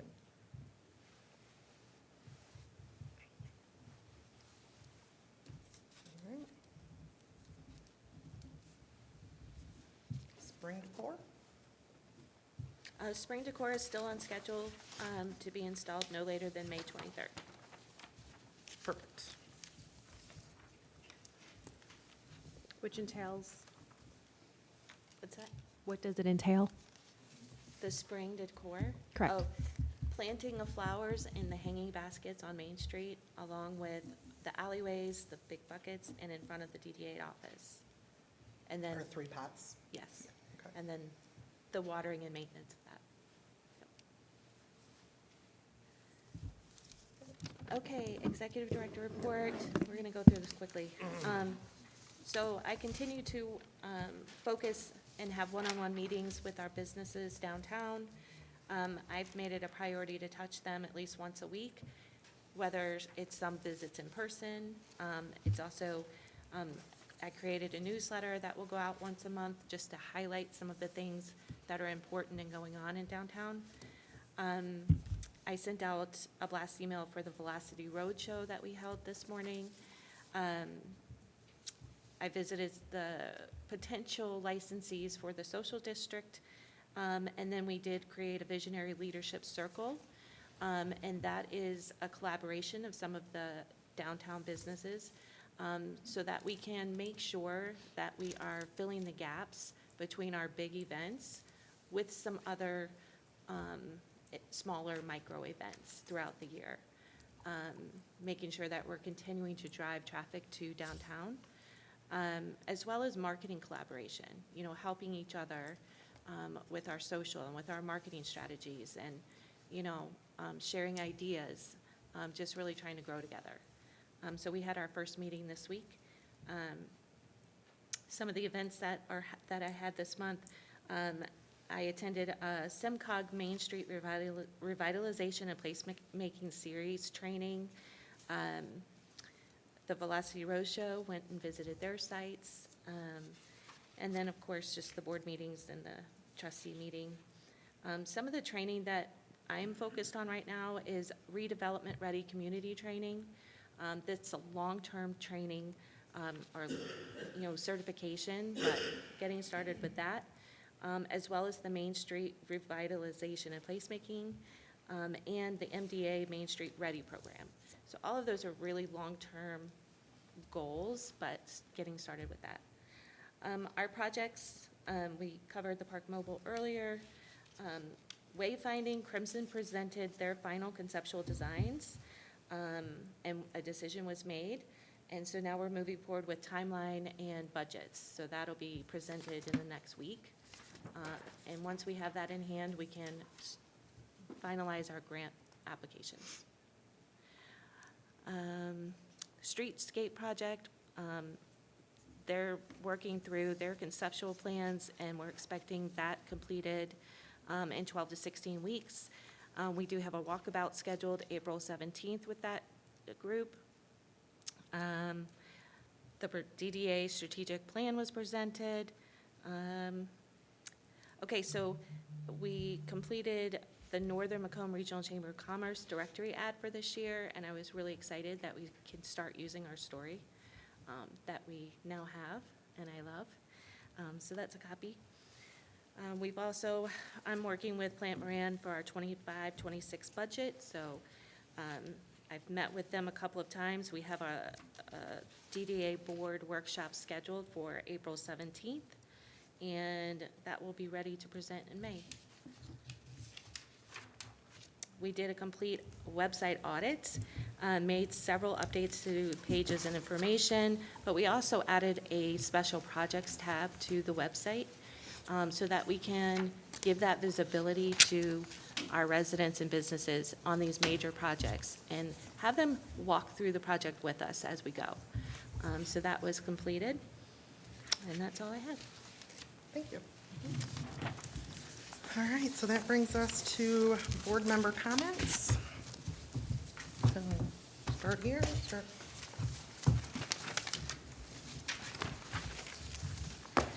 So when we first went to hire an executive director, there was a job description that was provided by, I was part of the employee committee, but I didn't have any part of writing this.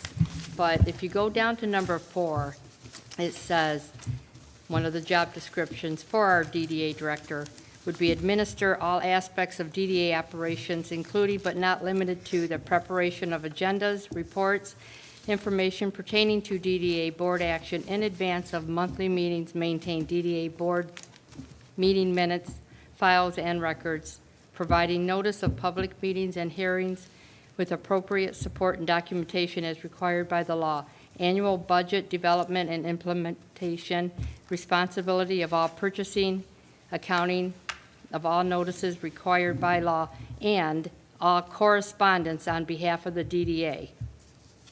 I have a problem with this letter that went out to Dr. Scott McLeod. When you are using, it is the letterhead of the Romeo DDA letterhead.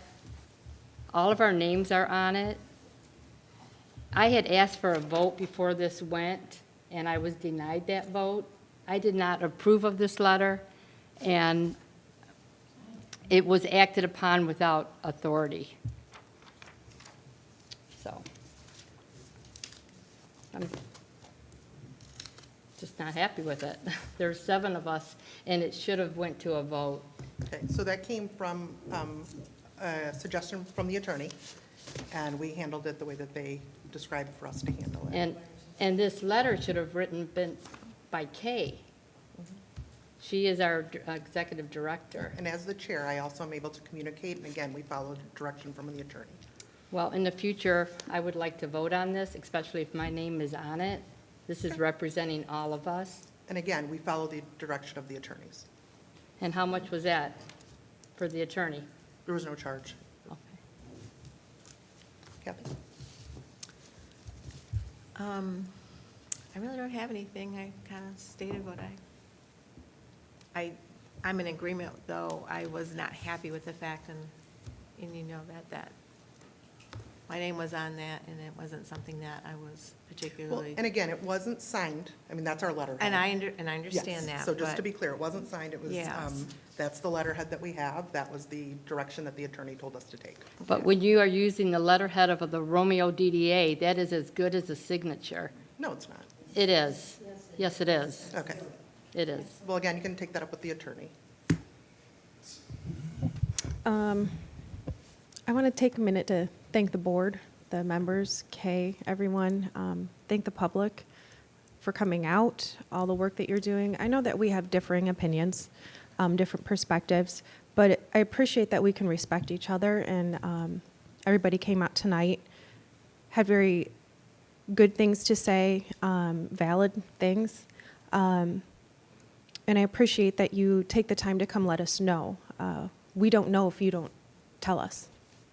And thank the board for all of our volunteer hours. And yeah, I've read a lot of the comments, and while some of them can be informative, some of them are hurtful. And you guys have taken it well. It's not easy. I know. I've done it for years. So thank you for sticking it out and being here and doing this for the board, even through the good, bad, and there has been some ugly, and I apologize for that. You don't deserve that. And for any of the business owners out here, there's a seat on the board. It's open. Come put your money where your mouth is. I'll put you on the board. Come talk to me, and let's get it going. We need an extra board member. Danielle? I want to echo a little bit of what Kathy already touched on, you know, we don't make these decisions in a vacuum. We've been talking about researching, looking at data for over a year. We didn't make decisions lightly. Pros and cons have to be weighed with every decision that's made. And sometimes it's just what's the least bad option in looking at how it impacts every piece of our area that we are advocating for. That's business owners, that's residents, that's customers, all of that. We have to look at it all. We have to look at what the data supports. This village has done, I think, no less than 3 different parking studies over the last 20 years. It's been decades. It's been a long time. And every single one of those parking studies says we have a parking enforcement problem, not a parking lot, parking space problem. So we're trying to address that.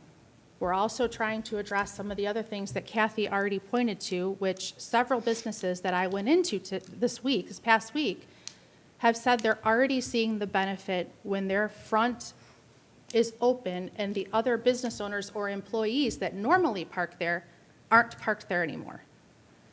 They're afraid to come forward because of what they're seeing on social media and people saying to boycott downtown now.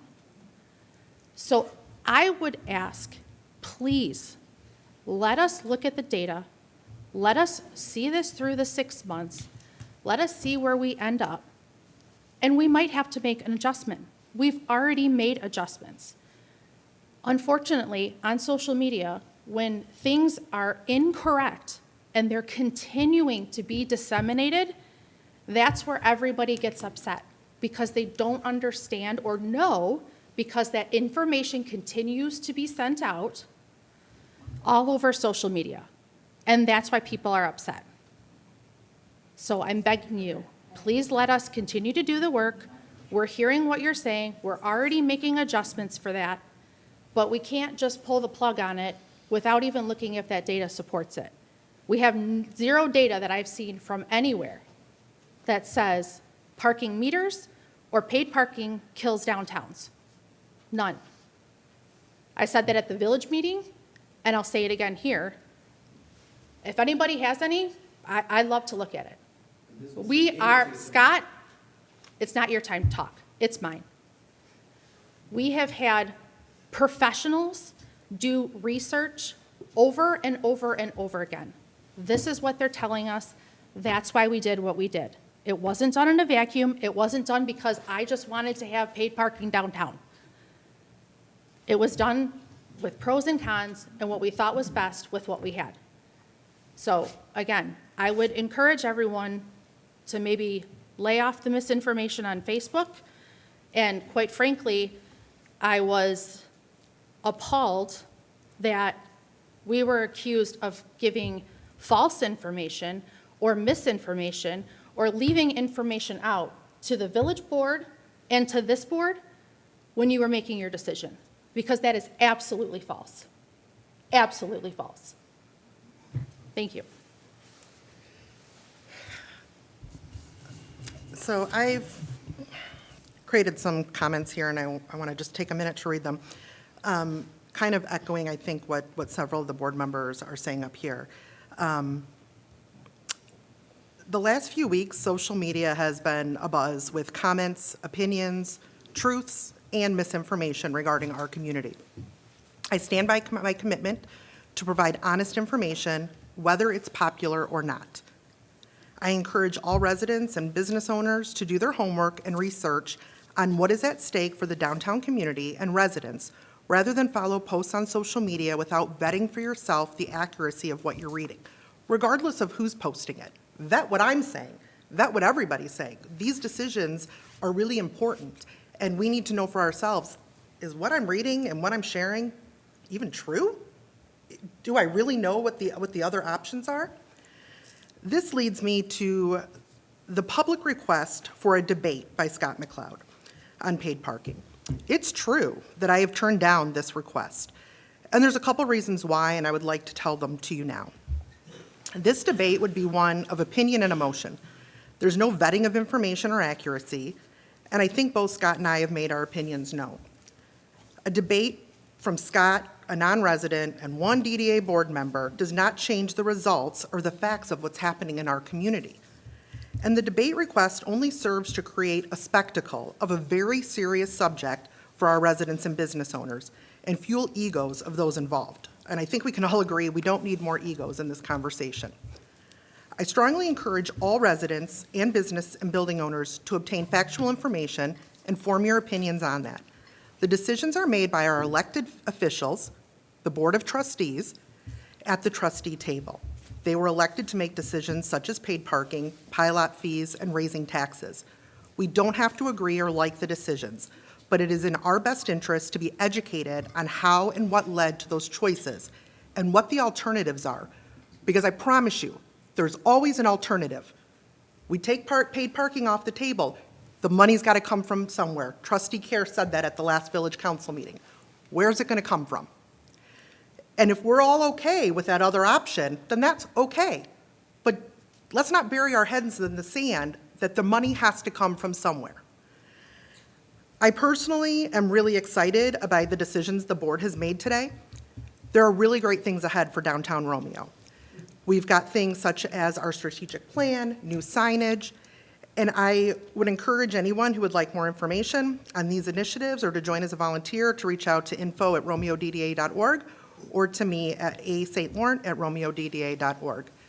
But I cannot stress enough, as residents, as business owners, as building owners, we got to do our homework, and we cannot bury our head in the fact that there are other options that are going to then be put into place. And are we, as residents and building owners and business owners, okay with those other options?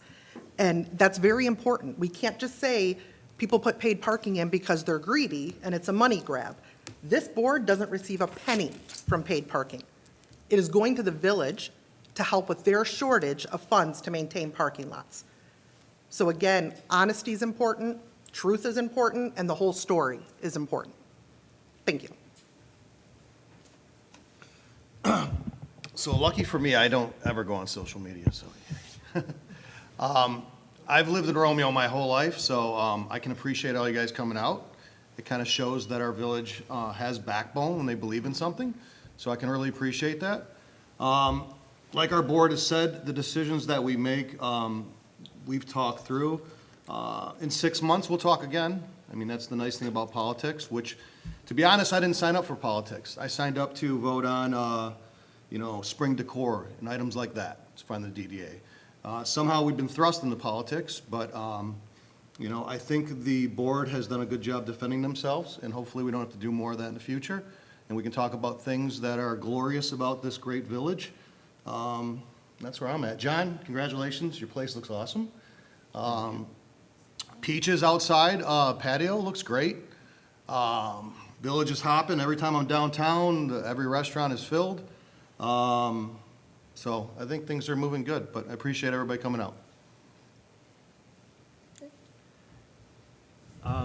Just a couple things. First of all, thank you to this board.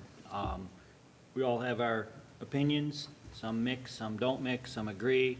But what I appreciate is that we all listen to each other and we all either agree or disagree based on listening to each other. Thank you, all of you guys, for coming out. Wish more of you would come out every month. We're here every month. If you don't know what the schedule is, it's the same thing every month. So, and if you're not sure, shoot one of us a call or an email.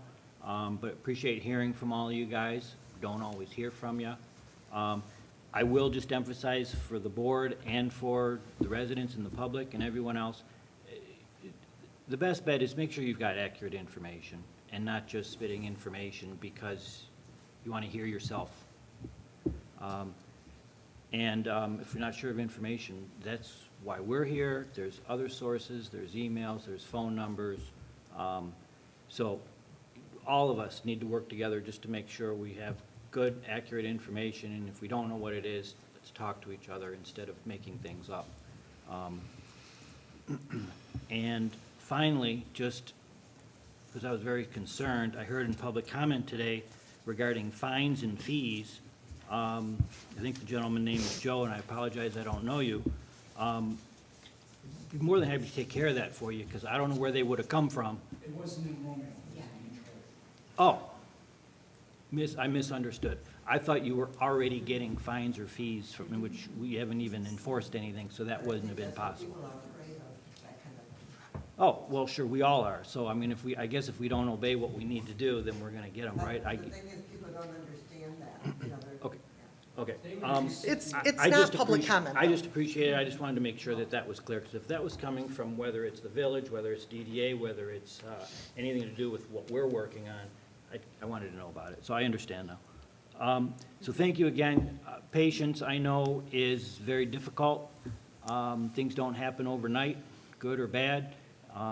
There is a lot of good going on, and hopefully you guys heard a little bit about that tonight. I know it was long, but, you know, lastly, just don't focus on the one thing. I know there's a lot of debate going on right now about one issue. Please don't be blinded to a lot of really, really good, thanks to this board, thanks to our executive director, bringing all of this to us and really helping us push through more good, positive that's coming your way. So, thank you. Make a motion to adjourn? Sure. Second by, perfect, all in favor? Aye. Any opposed?